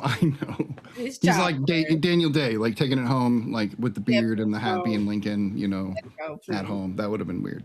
yeah. At least it would have been chill, because talking to Lincoln all night wouldn't be bad. But you know, if he was playing a serial killer, I'd be like, don't come home. I don't need you to come home. It's Will Wilkins. Oh no, you missed Will. us till now. Hello, Will Wilkins. We are going full Redford, sir. So I am sorry you missed it as well. I know. The implications of a movie like this coming out only 4 years after the actual Yeah. events of That this was- happening Yeah, is so quick, unprecedented as well. Yeah. Like they don't make movies this quick about real events most times. No. Especially with this accuracy. But the fact that he owned the book that you told us, the fact that it was a passion project that he went out of his way, he was like, I'm going to make this. And I wonder if people knew then, because the advertising for that kind of stuff wasn't as prevalent, as it would be now. So the idea that he pushed this out, maybe it just looked like the studio was doing it rather than Then he like was pushing him it back personally, yeah. then. So, Yeah, 'cause it he wanted it to obviously be that way. Yeah, we he can wanted tell it how to he be- felt about Nixon. Like I think you can tell Yeah. how Yeah. he felt about him. The scene where Dustin Hoffman's character is at the like secretary's desk and she's like, "You want to smoke?" She was like, "You need to come get your messages off." Like that scene where the girl comes up and tells him something. I like that scene because when he drags her through the bullpen and you just see that Oh, that man. shot of them like tracking Yeah. through the Yeah. bullpen until you Oh, see, and it's such a lived in space. Like the way they did, Yeah. whoever did this set decoration is like nuts because I was like, you can't find anything in here and it's perfect. And so like when they did that Yeah. whole like him dragging her across as he's smoking and that camera shot, I was like, this is a pretty And you nice just shot. get to I was understand like, the It- space. Yeah. Yeah, that's the thing too. That whole space already lends itself to great cinematography because you can play with like things in the foreground, a lot of crossing and things in the background, and Yeah. just so much depth.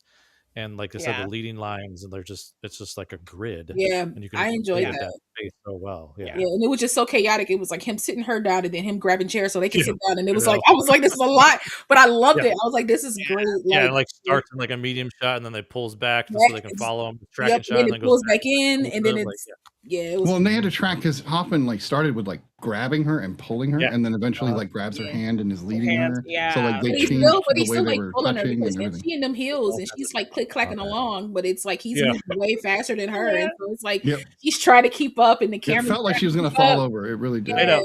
Yeah. Yeah, It it was good. There's another scene similar to that earlier when they're talking to their fellow reporter who was going for dating the guy, or at least like flirting with the guy they're trying to get info Yeah. from, and to like get over here and like dragged him over, and everybody's like, what, line 4, and it was like it's so tense. Yeah, that one was good. And all they're Yeah, doing is talking on the phone or like listening Yeah. to a call. It's like the 10 count. Like you're sitting there going, is he going to say yes? Is he gonna, and it's Yeah, like yeah, all he's doing is counting to 10. Why am I so tense? It's really good Yeah. craft of Yeah. building tension with these. Yeah, or even the ideas. scene where like Redford is talking to like I think he's talking to Deep Throat, or no, he's talking to Halden, I believe the name is, like Halbert or whatever that person's name is, like Halprin. So many names, Jesus. There we Yeah, go. it start And with an numbers. H. It start with an H, and he was talking to him, but then it's all this noise in the Yeah, those are background. going. Yeah, It's like- yeah. but he's like, so he's trying to hear, and I used to have those phones. They're not the greatest, so you have to like Right. really go like this. So like it just felt Well, the so sound like design is great in that too. yeah, Because Yeah. we can hear it too. And we're like, and you almost can't hear here what's right. being on the phone What's either going on because we're they're like, loud. Exactly. So it's like Yeah. part of me was shushing. I'm like, just I be know. quiet, like, be quiet. I want to Yeah. hear And it. you look- I'm trying to get all of this. You know, Yeah. I'm like, That was he's another getting split some diopter juice scene. right now. He's getting some juice. Yeah. Be quiet, and he can't like yell at them while he's on the thing. So it's just Well, like, And that was Yeah. another great Even- use of that split diopter too. 'cause Yeah. you could Right. Yeah. hear you can people see at the them, same time. and that's where it was like it mattered, right? Like some of them Yeah, kind exactly. of like did Yeah. like that one mattered in the sense Right. that like Yeah, you can 'cause see couldn't why have that out of he's focus. 'Cause you had no yeah. reference where the That would be sound was. weird. Right, what was going on? So yeah, that was nice. I love the amount of times they took out their notebook, or they would say something like, do you mind? Or I love Dustin Hoffman's like, I have a terrible memory. This is literally just for me. And he like, but then like we find out he's been with that lady for 6 hours harassing her for information, which I felt really bad for her. But then he's like, I kept going to the bathroom and he pulls out a matchbook and he pulls out like just slips of paper and just like, he's like, here's my notes, Woodward. And he's like, you're insane. Like, how am I supposed to do? What am I doing with this? And you could just, the way that like Hoffman's character or Dorsey was so just all over the place, and Woodward was like dialed in. Even though his notes were like still they kind of needed, chaotic. yeah, they They needed were on more. worksheet. And he would write up here, and I'm like, what? And now you're like, coloring a guy. Like, what are you doing? Yeah, it helps him think. You know, helps him But that's think. literally It reminded me. when I take notes of any kind, or when I'm like learning my lines, I'll write stuff down and then like my brain will go for it, and I'll start doing like boxes. I'll make 3D boxes and stuff, and then I'll get back to what I'm doing. So like little juicy S's. Yeah, Right. exactly. It reminded me of debate notes, because debaters, they have to write so quickly, and you can only like write a word or two. You don't have time to write out whole sentences of thoughts. And that's what it reminded me of. He was just giving himself little remembrances to come back to. The fact that the CIA was mentioned in the court hearing in the beginning with the 5 burglars was wild. And that means that that's likely in a real court filing, because I doubt they wouldn't have pulled it, especially being that they were journalists and he took the book. And that's the kind of stuff that I found really fascinating. Is I'm sitting there going, oh God, okay, this is the, deputy director of this, or the, like, it just, I'm like putting it together in my head going, oh, this is ridiculous. The umbrella in which this took to create Watergate. And it's such a pivotal, people always, there was a big thing on TikTok last year about what is your Roman Empire? Like men constantly apparently think about the Roman Empire. I'm weirdly not one of them. But for me, my Roman Empire is things like Watergate, where I'm just like, I always think about Watergate and what effect it's had right now on our world. Because people still talk about Pizzagate, or like everything's gate, Yeah, everything's gate now, I know. Right. Which means this was literally like a moment in history that changed everything. And I think for the worse. Not the reporting they did, but everything that was done made things worse. But how Brian was talking about like sound design and everything, like that scene too, with them being at the court, with them not, he could barely hear them say like, I'm from the CIA, like I'm from the CIA. He was like what? He's like, so like that's because he was like, he needed to say it, but like, as you're in front of a court of law, like you gotta say it, but it's like he can't say it too loud. But it's like, so that was like, so playing with those levels of volume to like immerse us in it with the character is like fun. Like, I like those moments. I think the last time I can think of something that happened like that was Sinners, when they were in the car and he was, Delroy Lindo was talking about, what happened during that time. You can hear you can hear it. To me, that's playing with the sound is, I think movies should do it more. I feel like, in creative ways and good ways to make it. Well, yeah. Well, especially in this kind of film, it's like they're trying to use, because like I said, it's like, how do we make this film about just this newspaper and this news story? How do we make it as interesting and compelling as possible? So they're using all the tools that they have at the time to like make it compelling and pull your focus, So it's really great. There's even weird little foreshadowing in the beginning when Redford or when Woodward is going after that lawyer in the courts and he's like following him around. That's the foreshadowing of what they're going to do to every witness after that. They just hound them to death. And I was just like, dude, this guy good at getting information. Woodward knows how to go up to you and be like, dude, you're going to tell me this. And you're like, I'm not going to talk to you. And then you do anyway. But he just keeps talking. Like, he doesn't take note. He just continues. Even when they're like, he just keeps asking questions. All I have to say, but he just keeps talking. Right. He was like, look, I don't want you to be offended, but I've got nothing to say to you. And then he still reveals something to him, gives him something. So it's wild. All right, we do have another film to cover, and I do want to get to that. So let's rate All the President's Men and get to The Last Castle. Janine went first. So Janine, what do you think of All the President's Men? Yeah, this made me want to definitely recommend to you guys some classic newspaper movies, because there are some great ones that were definitely giving me this energy. Like there was a lot of information to keep track of, but it's not the movie's fault, because I don't know another way to better tell this story. So totally. I really enjoyed it. I mean, how it looked, the performances, everything. So I give it a 9. Nice. A 9 is a solid rating, Lava. I enjoyed this. Y'all know that like politics and things ain't always like my jam. It's not the first thing I kind of go towards, but I did enjoy this film. I kind of want to watch it again, honestly. Yeah.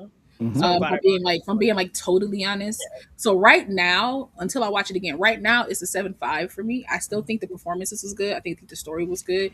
Like Janine said, it's really hard to kind of put this into a cohesive, like, not to say that it wasn't, but just to put this in something where I'm not like going back to what's that name? Let me hold this name. Let me, like, I think I need to take notes when I watch this. Yeah, like Jennifer Lewis said in the chat, she was like, you have to keep the Wikipedia open just to keep track. No, of like, names. just to keep track. No, literally, I was on my phone, like on Wikipedia, like, hold on, Yeah. who this? Like, just I to kind almost of feel like having the subtitles or the caption on almost Yeah. helped you with that. Yeah, too. and I did that, and I did that I too. did too, which- yeah. I did that too. So yeah, so right now it's a 7.5. I still think it's watchable. I think if I watch it again, that rating might change, but right now it's a 7.5.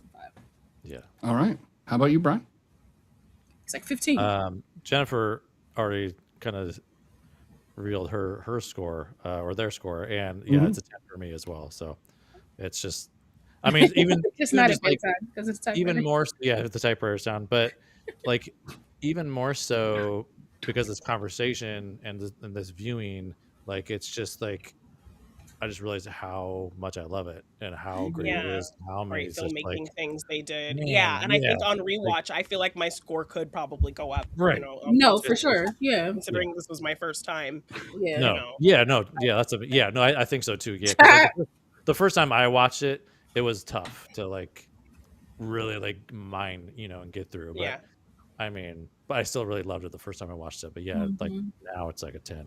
So No, absolutely. too good. I'm don't gonna think any movie I'm gonna we match said brains would be with more Brian today because I think we're gonna agree. This is a 10 for me. Love it. This is masterclass in filmmaking in taking a subject matter that should bore you to tears yeah.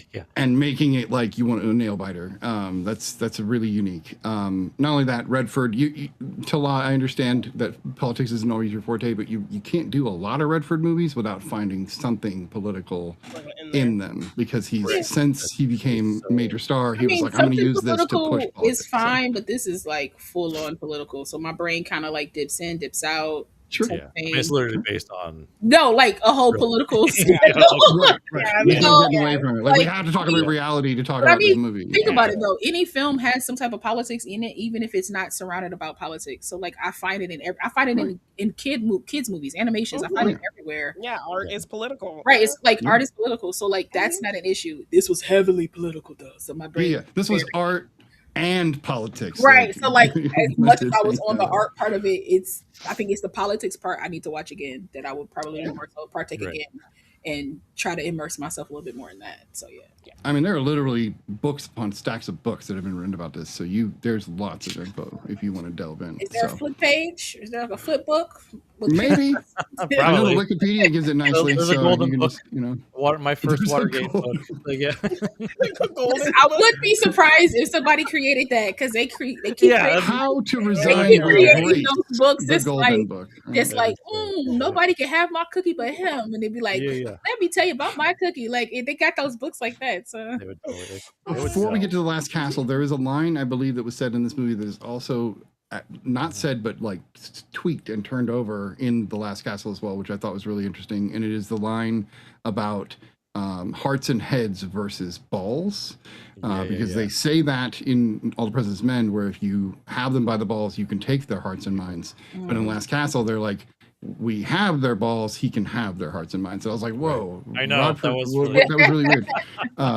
So that threw me off. But we are going to get to the Last Castle. This is, of course, oh boy, I forgot what year this was. Was it like 2000? you're welcome, Wilkins. 2001, I think. 2001. I knew it was like 2000 movie. 2001, 2001, directed by Rod O'Lory, starring Robert Redford, as well as many other people. James Gandolfini in a weasel role, which is weird. Mark Ruffalo, Delroy Lindo, Come amazing, and then Robin Wright for like a know. smidge of a second. He's actually parasite. uncredited on this film, so it's like it's a weird one. Who had not seen this one? Okay, same scenario. Same scenario. So we're gonna flip it, right? We're gonna flip it, and Lala, tell us what you think about The Last Castle. Wait, are there any trivia? Oh, for thank you, Bob. See, Yes. You're second welcome. movie, man. I do this every time. Second movie. You always get the Gonna first screw one. it up. Yeah, no. I know. Yeah. I nailed the first one. I was like, She right did. into it. She's like, Anyway. pardon me. I have trivia. Yes. Right? So Robert Redford had trouble with his saluting at first. It took about 20 takes for him to do it Yeah, I right can tell. in the early scene. Yeah, where his character is ironically teaching Aguilar how to salute, That's funny. right? Because it's like a whole thing. Yeah. When Irwin is forced to move a huge pile of rocks, Robert Redford was offered fake featherweight props, but he chose to carry the real rocks to make the scene more Come on, realistic. Method. And you can tell. I mean, he looks pretty good. Looks he good. does. I He was like, does. Yeah. And they were like, he can take off his Wow. shirt. I said, take it off. I know. I knew. I was so Like picturing throwing Law. singles When they at were the like, screen. they Like, said yeah. they said you could take off your Your shirt. shirt. And I I'm was like, let me Yeah. see what you Notice he working did that over the with. water. I going thought that was on interesting. Yeah. Yeah. Yeah. Um, and most of the production was filmed at a former Tennessee state prison, which operated from 1898 to 1992. Nice. The production added significant set modifications to both the inside and outside, including steel Yeah. walkways, guard towers, and Winter's office window. This film was released to widely mixed reviews, considered a box office failure. It grossed only 27 million worldwide versus the budget of 72 million. Ouch. Yeah. An interesting casting thing. Mark Wahlberg was originally announced for the Mark Ruffalo part. Wow. Oh, I like this mark that they I might have walked away from this movie if Yeah, that was the I don't case. No I disrespect don't to see that. Wahlberg. working. Yeah. Yeah, and that's. I was a pilot. No, sorry. I No. didn't do it. And I do believe I also read that the prison was the same prison they used in the Green Mile for scenes as well. So Interesting. Ah, Okay. Okay. yeah. Any other trivia bits? that's it. No, All right. just overused the split diopter. But Yeah. Right. Like, oh my Yeah. God, so It's many all right. times. Lala. So many. Other than the split diopter scene, Yeah. what did you think Yeah. of Last Castle? I thoroughly enjoyed this film. Like, Nice. I don't know, maybe it's prison films. I don't know what it is. Like, but I thoroughly enjoyed this film.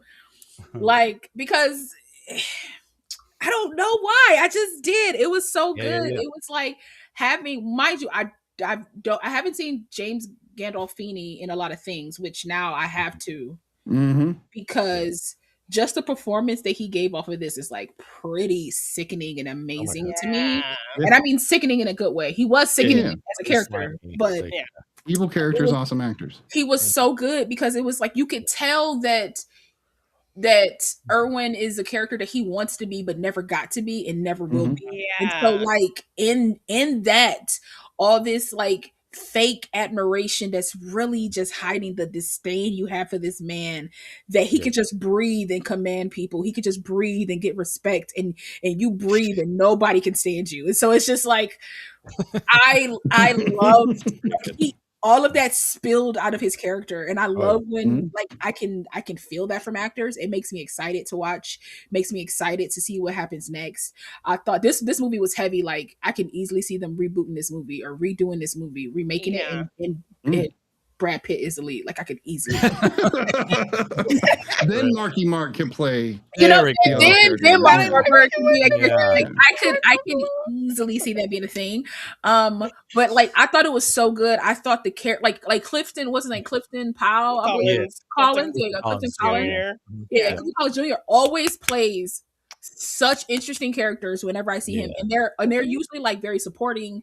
They kind of die always sometimes, but like but he plays such like interesting characters. I loved his character. When his character died, I was like, so y'all want me to spaz out on this movie, because he was such a sweetheart, and it seems like he was in there for no reason at all, that they just kind of like put him in there because he couldn't even like probably speak up for himself to say, no, this was wrong, no, I didn't, because he stutters and everybody's like, he's a liar now, and it's just like toss him in there. But Mark Ruffalo, seeing him, I was like, hello, sir, fresh face. Yeah, right? Oh, my goodness. Like he was in his 30s though. I was like, okay, 30s. He looks baby. Don't he look a baby? I looked it up in 2001. He was 34, so he was about like maybe 32, 33 filming this. So He was fairly young, but kind of like old in Hollywood standards, I guess. But he looked like a child, like, and so. Yeah. But I thought he played this part very well. He played like this very much like I'm kind of like over this whole soldier thing because of his own like issues with his dad. I love Robert Redford being like, listen, bro, we need you on this, and either you gonna let that go and we gonna actually do something that you can be proud of doing, or you gonna keep being what you are now.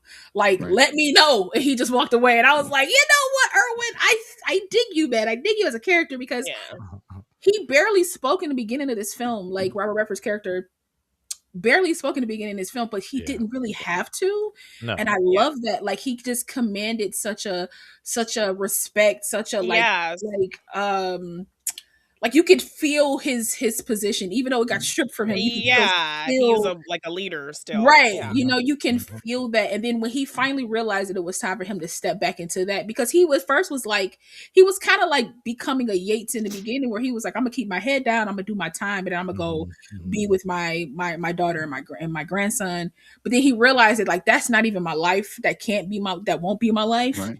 And I have to, what I'm seeing now is just like injustice happening where it shouldn't be happening. And I don't know, maybe I love like prison films like that, where it's like, you know, people like, to me, I know he got court-martialed and what he wasn't supposed to do, but like trying to save people is never wrong. It's very much like Superman, they were going to die. Like it's very much that like I can't fault somebody for trying to save people, even though it kind of didn't go his like the way he wanted it to go. But that's like war. Well, it seems there's an aspect of that law that they actually cover. So he actually pled guilty. So they could have gone to trial, and had they probably would have given him a lot of grace. Right, but he felt probably would have just served time or like but he felt so well respected. But he felt guilt for that, and I get that. Right. Like he felt so like that's why he's even there. He literally put himself in that. It was like because Daryl's character was like, "Yo, I can get you out of here if you just right now." Like nah, he's like nah. This is and I think that's why I liked him even more, is because he's like, I need to. This is my redemption. This is how I redeem myself. This is how, like, you might not think I did a bad thing. I think I did a bad thing. Even if it was for the right reasons. I broke what I feel is our law. And so I need to go deal with that. And I respect it. And I think that's what made me respect him even more. I think once they found out, that made the whole, like, jails support him even more. His death at the end, I knew it was coming, but I didn't want to see it. I didn't want to see it, but I still love that he raised the flag and he raised it up the right way. And he didn't raise. I was like, oh, that's such a good, because everybody thought he was going to raise it, and because it was like him saying that he plays chess. You know, I was like, he planned this from the beginning, because he knew that man was going to be so overcome that he was going to kill him. But he was still going to do, like, he did the reverse of like kind of like what got him. Well, he didn't need to do it upside down, because there was enough evidence there. Yeah.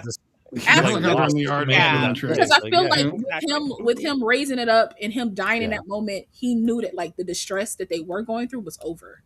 Like he was like, this is my final out. This is my final bout. The distress. This is the thing that you guys came to me with, that this man is a tyrant. And I got him out of here for y'all. And now I can rest fully, you know, and all of you could probably hopefully have a better time or chance in here to be something as you get out. Like I thought this film was great. I thought it had funny moments, but it just felt it had like little funny moments, but it was so serious from start to finish that I thoroughly enjoyed that. Like there always is going to be a little levity, but also we in jail, baby. It ain't too much I'm laughing about while I'm in here. So like, again, it had like its moments, but overall it was like this. Watching like Brian Goodman's character, I can't remember his name, it's like Dupree or something like that. Watching him turn a leaf for Aguilar's character to be like, you know what, show me what that is. So like this shot before, the shot before, he was like, get up out of here. I don't want you to do anything with these rocks, to flip it and be like, all right, show me, I'll bite. Show me what the best way to do it. Yeah, you know what you're talking about. And then you see that got passed down because you see the rock wall at the end of the castle wall, if you want to say, kind of it's made the way that Aguilar more than likely would have told everybody to make it. So that knowledge from him got passed down. Solid film. Somebody else talk. It was so good. I love it. No, but I love your enthusiasm about it. Because this is one of those unsung films. Like when you hear people talk about it, I've seen it dozens of times, and I just blows my mind that there are people, when we put the promo up, people were coming in going, The Last Castle. It's like, okay, I know, there's a yeah, it cult was great following to for this see, film. like, Mhm. people Yeah. like there's love for this film. So Yeah. Right. And I just can't Um, wait to watch it again. That's all I was saying. I wanted it. That's how this I felt always. Like, I was like, when's the next time I'm gonna watch rented The it. Last I'm Castle? kind of disappointed I didn't buy it, so I'm gonna have to go back. And buy it. That's fair. Janine. Yeah, so like I'm seeing, what you guys are saying in the chat, and that is basically kind of what I was thinking, that, it has this Shawshank, like The Rock kind of hybrid, like it's an Mhm. unserious Shawshank in that yeah, it's like those like 2000s kind of action movies that take themselves very seriously, Mhm. mixed with something like a very serious Shawshank. So those are two energies I love. So I was very much into this movie. Nice. And it was just kind of this really sad example of bruised ego breeding this unchecked power, because literally Winter was like fangirling over this man until he heard him say, man, You're not a real. he's not a real soldier. He's not a real Real soldier. soldier wouldn't need to Mhm. collect all these little props. They would see kind of, Yeah. what these things really mean. And as soon as he hears that, he just kind of turns into this big baby and now has to like, enact this power over this man. So it's just kind of scary how something like that can happen. And, I feel like we're maybe living through that a little bit right now. Yes. More parallels. Yeah, so I was thoroughly enjoying this film. I loved Robert Redford, like Law said, very much, commanding this respect and kind of slowly getting people on board. And he didn't really have to. I mean, it had something to do with it, perhaps.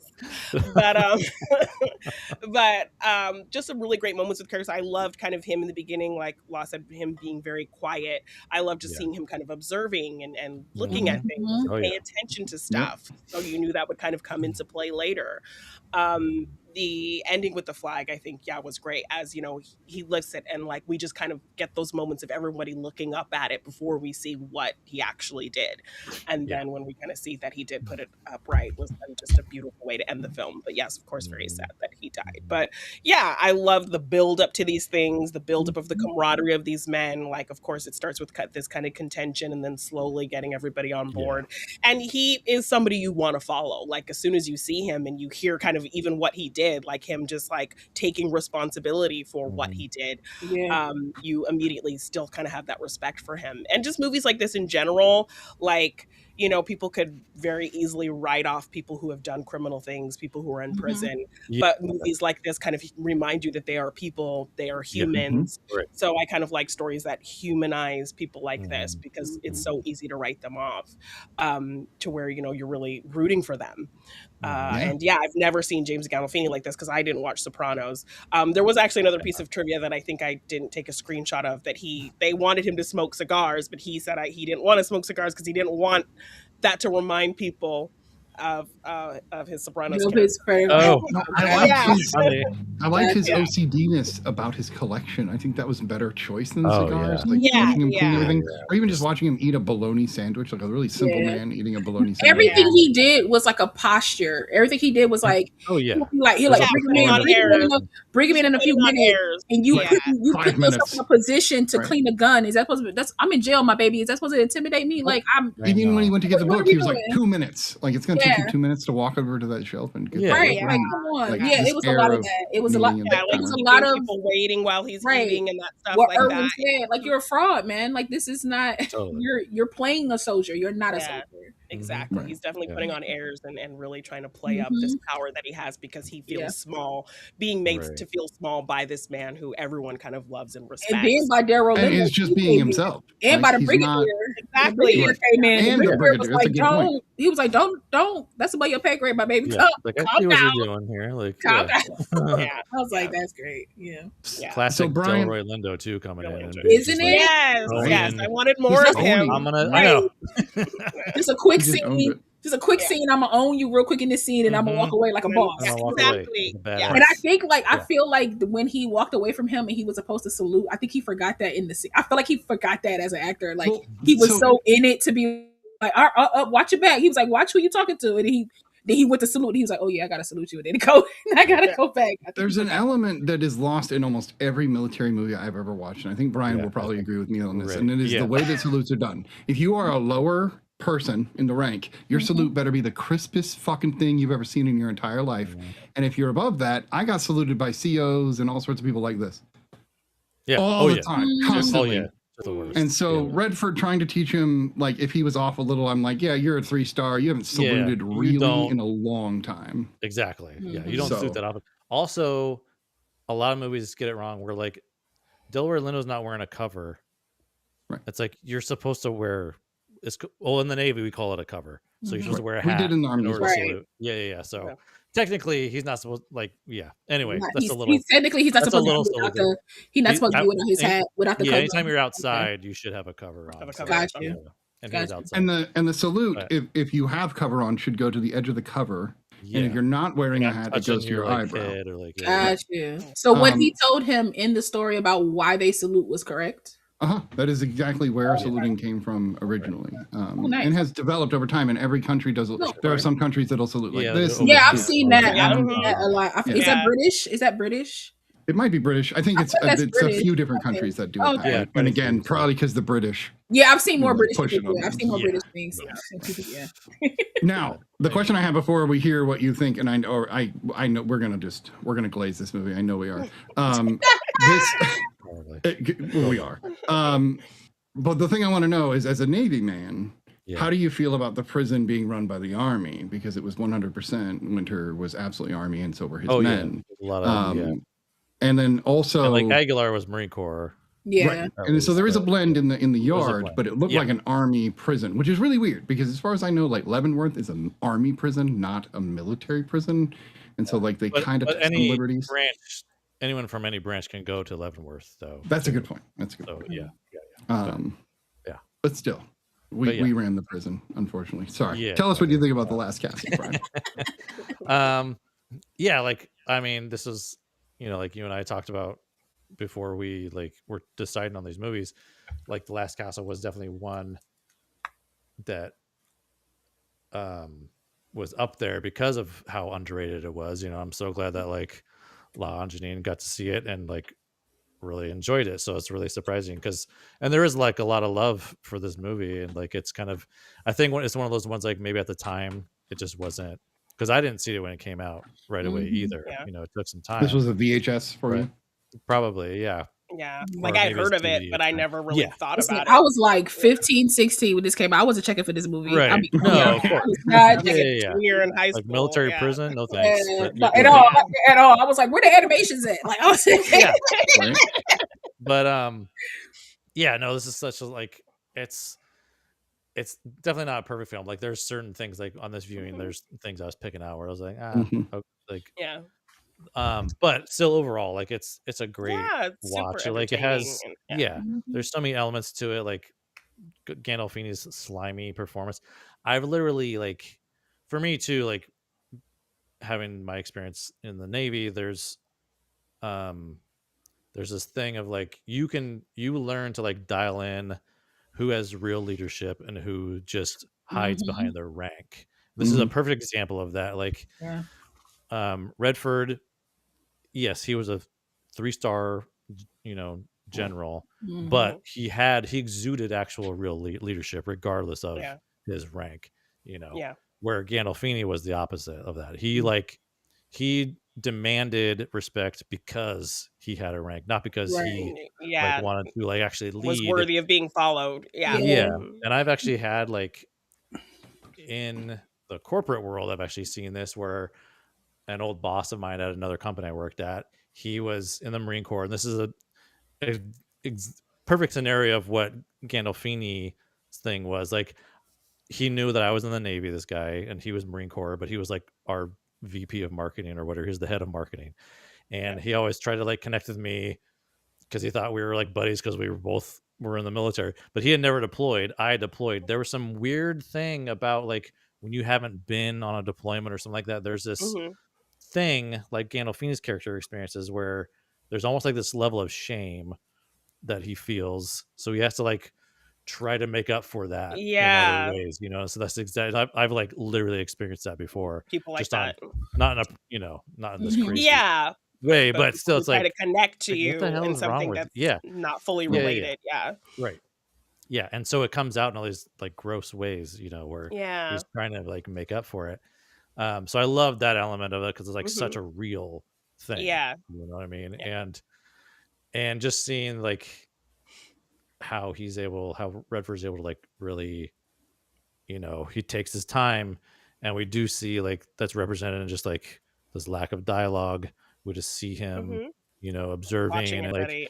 yeah, and it's almost like I feel like he didn't initially have this whole idea of like leading, but he's picking up on like the lack of leadership that Yeah, Game of and he Thrones wants to see for character has. himself because they all Yeah, bring it to his like what is attention, and going he on? doesn't quite believe it yet. So he has to Yes. kind of.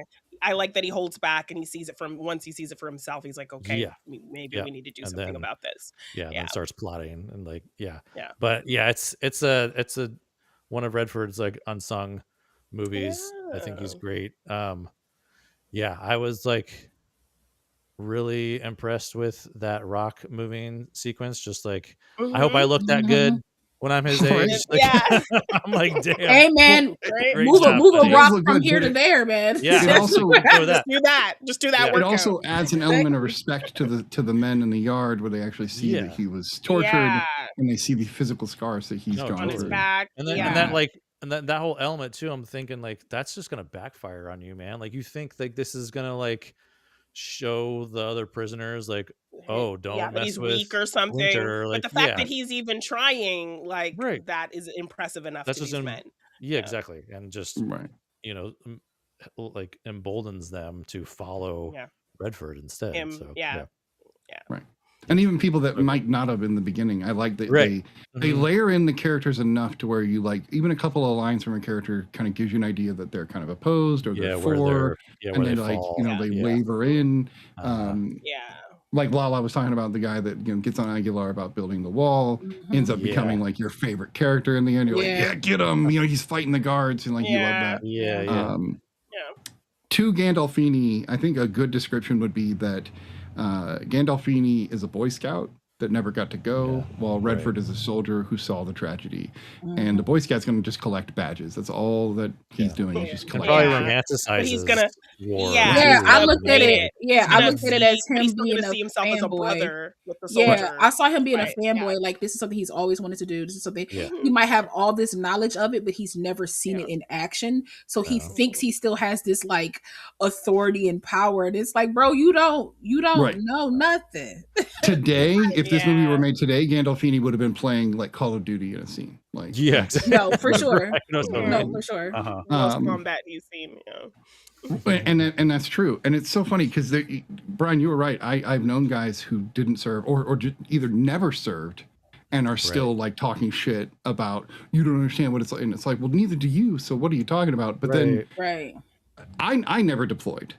Right. But I didn't feel shame for it. It was because I got honorably discharged. So there's no like getting around Yeah, that. exactly. But Mhm. at the same time, when I know people who deployed, I'm like, that's a combat veteran or a deployed veteran. Those Yeah. are people that have gone further into this than I You're ever not did. trying to equate that yourself Right. to Well, them in any Right. kind of way. But I was And- also raised in a military family, so I was taught the respect of all that well before Exactly. I went in. So Yeah, and I yeah. think that's part of it. Yeah, And but the you thing know he was, doesn't too, have that like- respect. But continue. Yeah. See? Yeah. And that's the thing too. Like I should like go back and say like not everyone that has not deployed, that it's a particular type of person that like Yeah. No, for really It's the egotist that sure. wanted Exactly, to they and put never all got this- to. Yeah, exactly. Right. Yeah, Yeah. that's Yeah. exactly what it was. Yeah. Yeah. It's When I kind of was like in, the way I I ran into see those it. guys all the I time. see it like if y'all Right. remember Sky High with the guy who like the bus driver who didn't get any abilities. Oh yeah. Yeah. But Yeah, yeah, he was, Okay. but he was still like he still was like, I'm still a part of So, this Right, world. yes, yeah, I get to I'm be at least still one little like yeah. small right. cog. This small like I'm still a cog I in this wheel. respect I'm still a so small cog in this much. wheel. Yeah. Like Oh my I God. help the future. Like that's one way to go about it. Mhm. And then Gandolfini is the other way to The go. other way. Right. Or the, like No, the but, like, opposite of going about People it. who realize that they Performative there are way. people that need to move paperwork in the states to help Yeah. the soldiers that are Exactly. overseas. Absolutely. Right. We got to have that. Absolutely. Like it needs Yeah. to be there. All of that Yeah, matters. my friend is in the Air Force, and that's what she does. So Right, Yeah. right. Yeah, And it's all an of that important matters. job, like as much as people don't think. All of that matters. Weirdly, my job when I was in my MOS, I was going to be Mark Ruffalo. I was going to become an Apache pilot. Oh. That's what I was headed for. So Nice. I was like, oh, hey, that's neat. I would have done that. And I did fly some simulators. I like to toot my own horn a little bit. I did get to fly a couple Black Hawk simulators, so that was fun. And those were like authentic military-based simulators. So very, very fun stuff. Video games that are kind of real. I hear they're pretty difficult too, though. They are, and if you wreck them, like the whole thing, like it simulates a wreck quite well. We had a guy that was standing in the back, and we told him not to, and I think one of the other guys wrecked the chopper, and he got thrown to the other side of the simulator. So you're supposed to strap in like you would in a real helicopter. To speak on what Aina just wrote in there, and he became a colonel because like. He didn't like because she said that Colonel Winter didn't know what a catapult was, and it's like what? Yeah, no, they built that trebuchet. What is that thing? What is that thing? Well, because it's a trebuchet, but it's made of junk, so maybe you wouldn't notice what it is. Yeah, but once it started flicking rocks at me, I would notice. But I also feel like he's faked a lot of everything. Like he's faked being everything to become the colonel that he's become, right? Like he's been hiding things. He's doctored papers. Like how many people? Like even Delroy Lindo's character, the Brigadier, goes like, "Yo, he's." People have died. He's been investigated 3 times, and he's been acquitted 3 times. Like we can't really find anything on him. And so Erwin being like, "Yeah, I'm gonna find something," but that's to me that's been his trajectory. Like that's his trajectory throughout his career is that like he could never be where he thought where he wanted to be. So he just made a lane. However he had to make this lane, and then now it's just like unraveling in front of his eyes. Because like, bro, you could have just resigned with with grace. And now you're disgraced. You know what I mean? Like now for killing an inmate unprompted. I don't think they've sent him back to this prison, but he's definitely going to prison. Like, 100%. I mean, comeuppance would be him being in this prison. One, I don't think he'd survive. I think they would kill him immediately, pretty quickly. Absolutely, I still think he should. I do think that a lot of people that we saw in this movie, like we don't ever get the after effect other than there's a wall built and two names, which is great. But realistically, Ruffalo's going to spend another 2 or 3 in jail. They're all in more trouble. Like none of them are getting out early for this. They might maybe better, right? But the conditions will be better. Their overall way of living hopefully would be better than what they were going through because you didn't know if you were going to live or die in the castle. Like you didn't know whether. Well, especially that shit when he was like shoot him in the head. I'm like, okay, with the rubber bullets. With the rubber bullet, man. I'm telling you, when they killed that sweet little kid, I said, I know. Oh my gosh! And then they sang the Marine song. Oh I loved. Okay, so that scene, and I think Brian's going to agree with me on this. I love that they knew the first few words because I do. I know the first few words of some of them. I laughed when they started right. And they know if they were the Army guy or the Navy guy, like those guys would keep singing, but I would eventually go da da da da. I love that. It's very authentic. No, totally. Yeah. It's like I know a little bit of the Air Forces, but and a little bit of the Marine Corps, but then your Does Space Force have a song? Oh, I don't know. I would imagine they should. It's going to be really lame. It's probably just a Star Trek theme song. I know they stole it from something else. It's just a theremin. Aida makes a fair point. He had the opportunity to get rid of him, but because of your pride and ignorance, you let this man stay, and he ruined your career. Like he ruined your career. You could let this man go. You could have been like, because you thought you could like break him, gain this power over him. Yeah, you thought you could break him, and he broke you. The thing I think I love, what I think I love about movies like this, because there aren't a lot of them, and of course the assessment of like Shawshank mixed with The Rock is really beautiful. Absolutely. But it's almost like there's 5 acts in this movie. And it's sliced up really nicely. And like, okay, here, your introduction. Now it's like, try to turn him. No. Okay, see what's really happening. No, it's smoothly. It goes right through a beautiful arc through all of them. And they're layering things in a really creative way. And even the chess game that he's playing before Winter comes to like, bitch him out in the cell. Even that, like all these little subtle things leaning forward to what's going to happen. And it's almost like an M. Night ending where you're like, Yeah. Right? You know, almost. Yeah. I mean, him telling the right hand, Winter's right hand guy, like, you're better than this, and him kind of having to like sit with. But see, but I think that sat with him the entire time. Yeah. Like at the end, he came back around and he was like, "Yo, put your guns down." Because let's call a spade a spade. You technically have no power here, sir. Like the people you give power to have the power. Like those men listen to him. They don't listen to you. And I love that. Too, there's been a lot of talk about, in current events, like about following unlawful orders or things like that. Yeah, what that is, and that's a perfect example of that. I think. Yeah, like I cried. He told those right. It's like they're doing what they're supposed to do. Right. Yeah. And it's not killing a guy holding a flag, especially the U.S. flag. Like it's not a threat. Everybody's got their guns trained on him. Why are we killing him? Everybody's down on the ground. He's the only one that's saying that he has a flag. He doesn't have anything.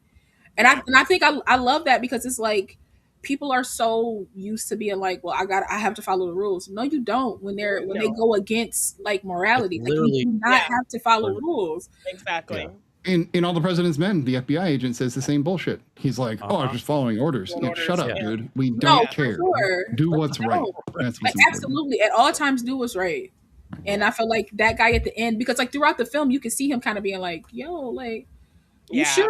It was a question mark after all of his stuff. Yeah. It was like, you sure you want to do that? Like everything was like, oh, okay, but I'm gonna still go along till he got to a point where he was like, nah, I can't. Also, shout out to that actor. He was like, on.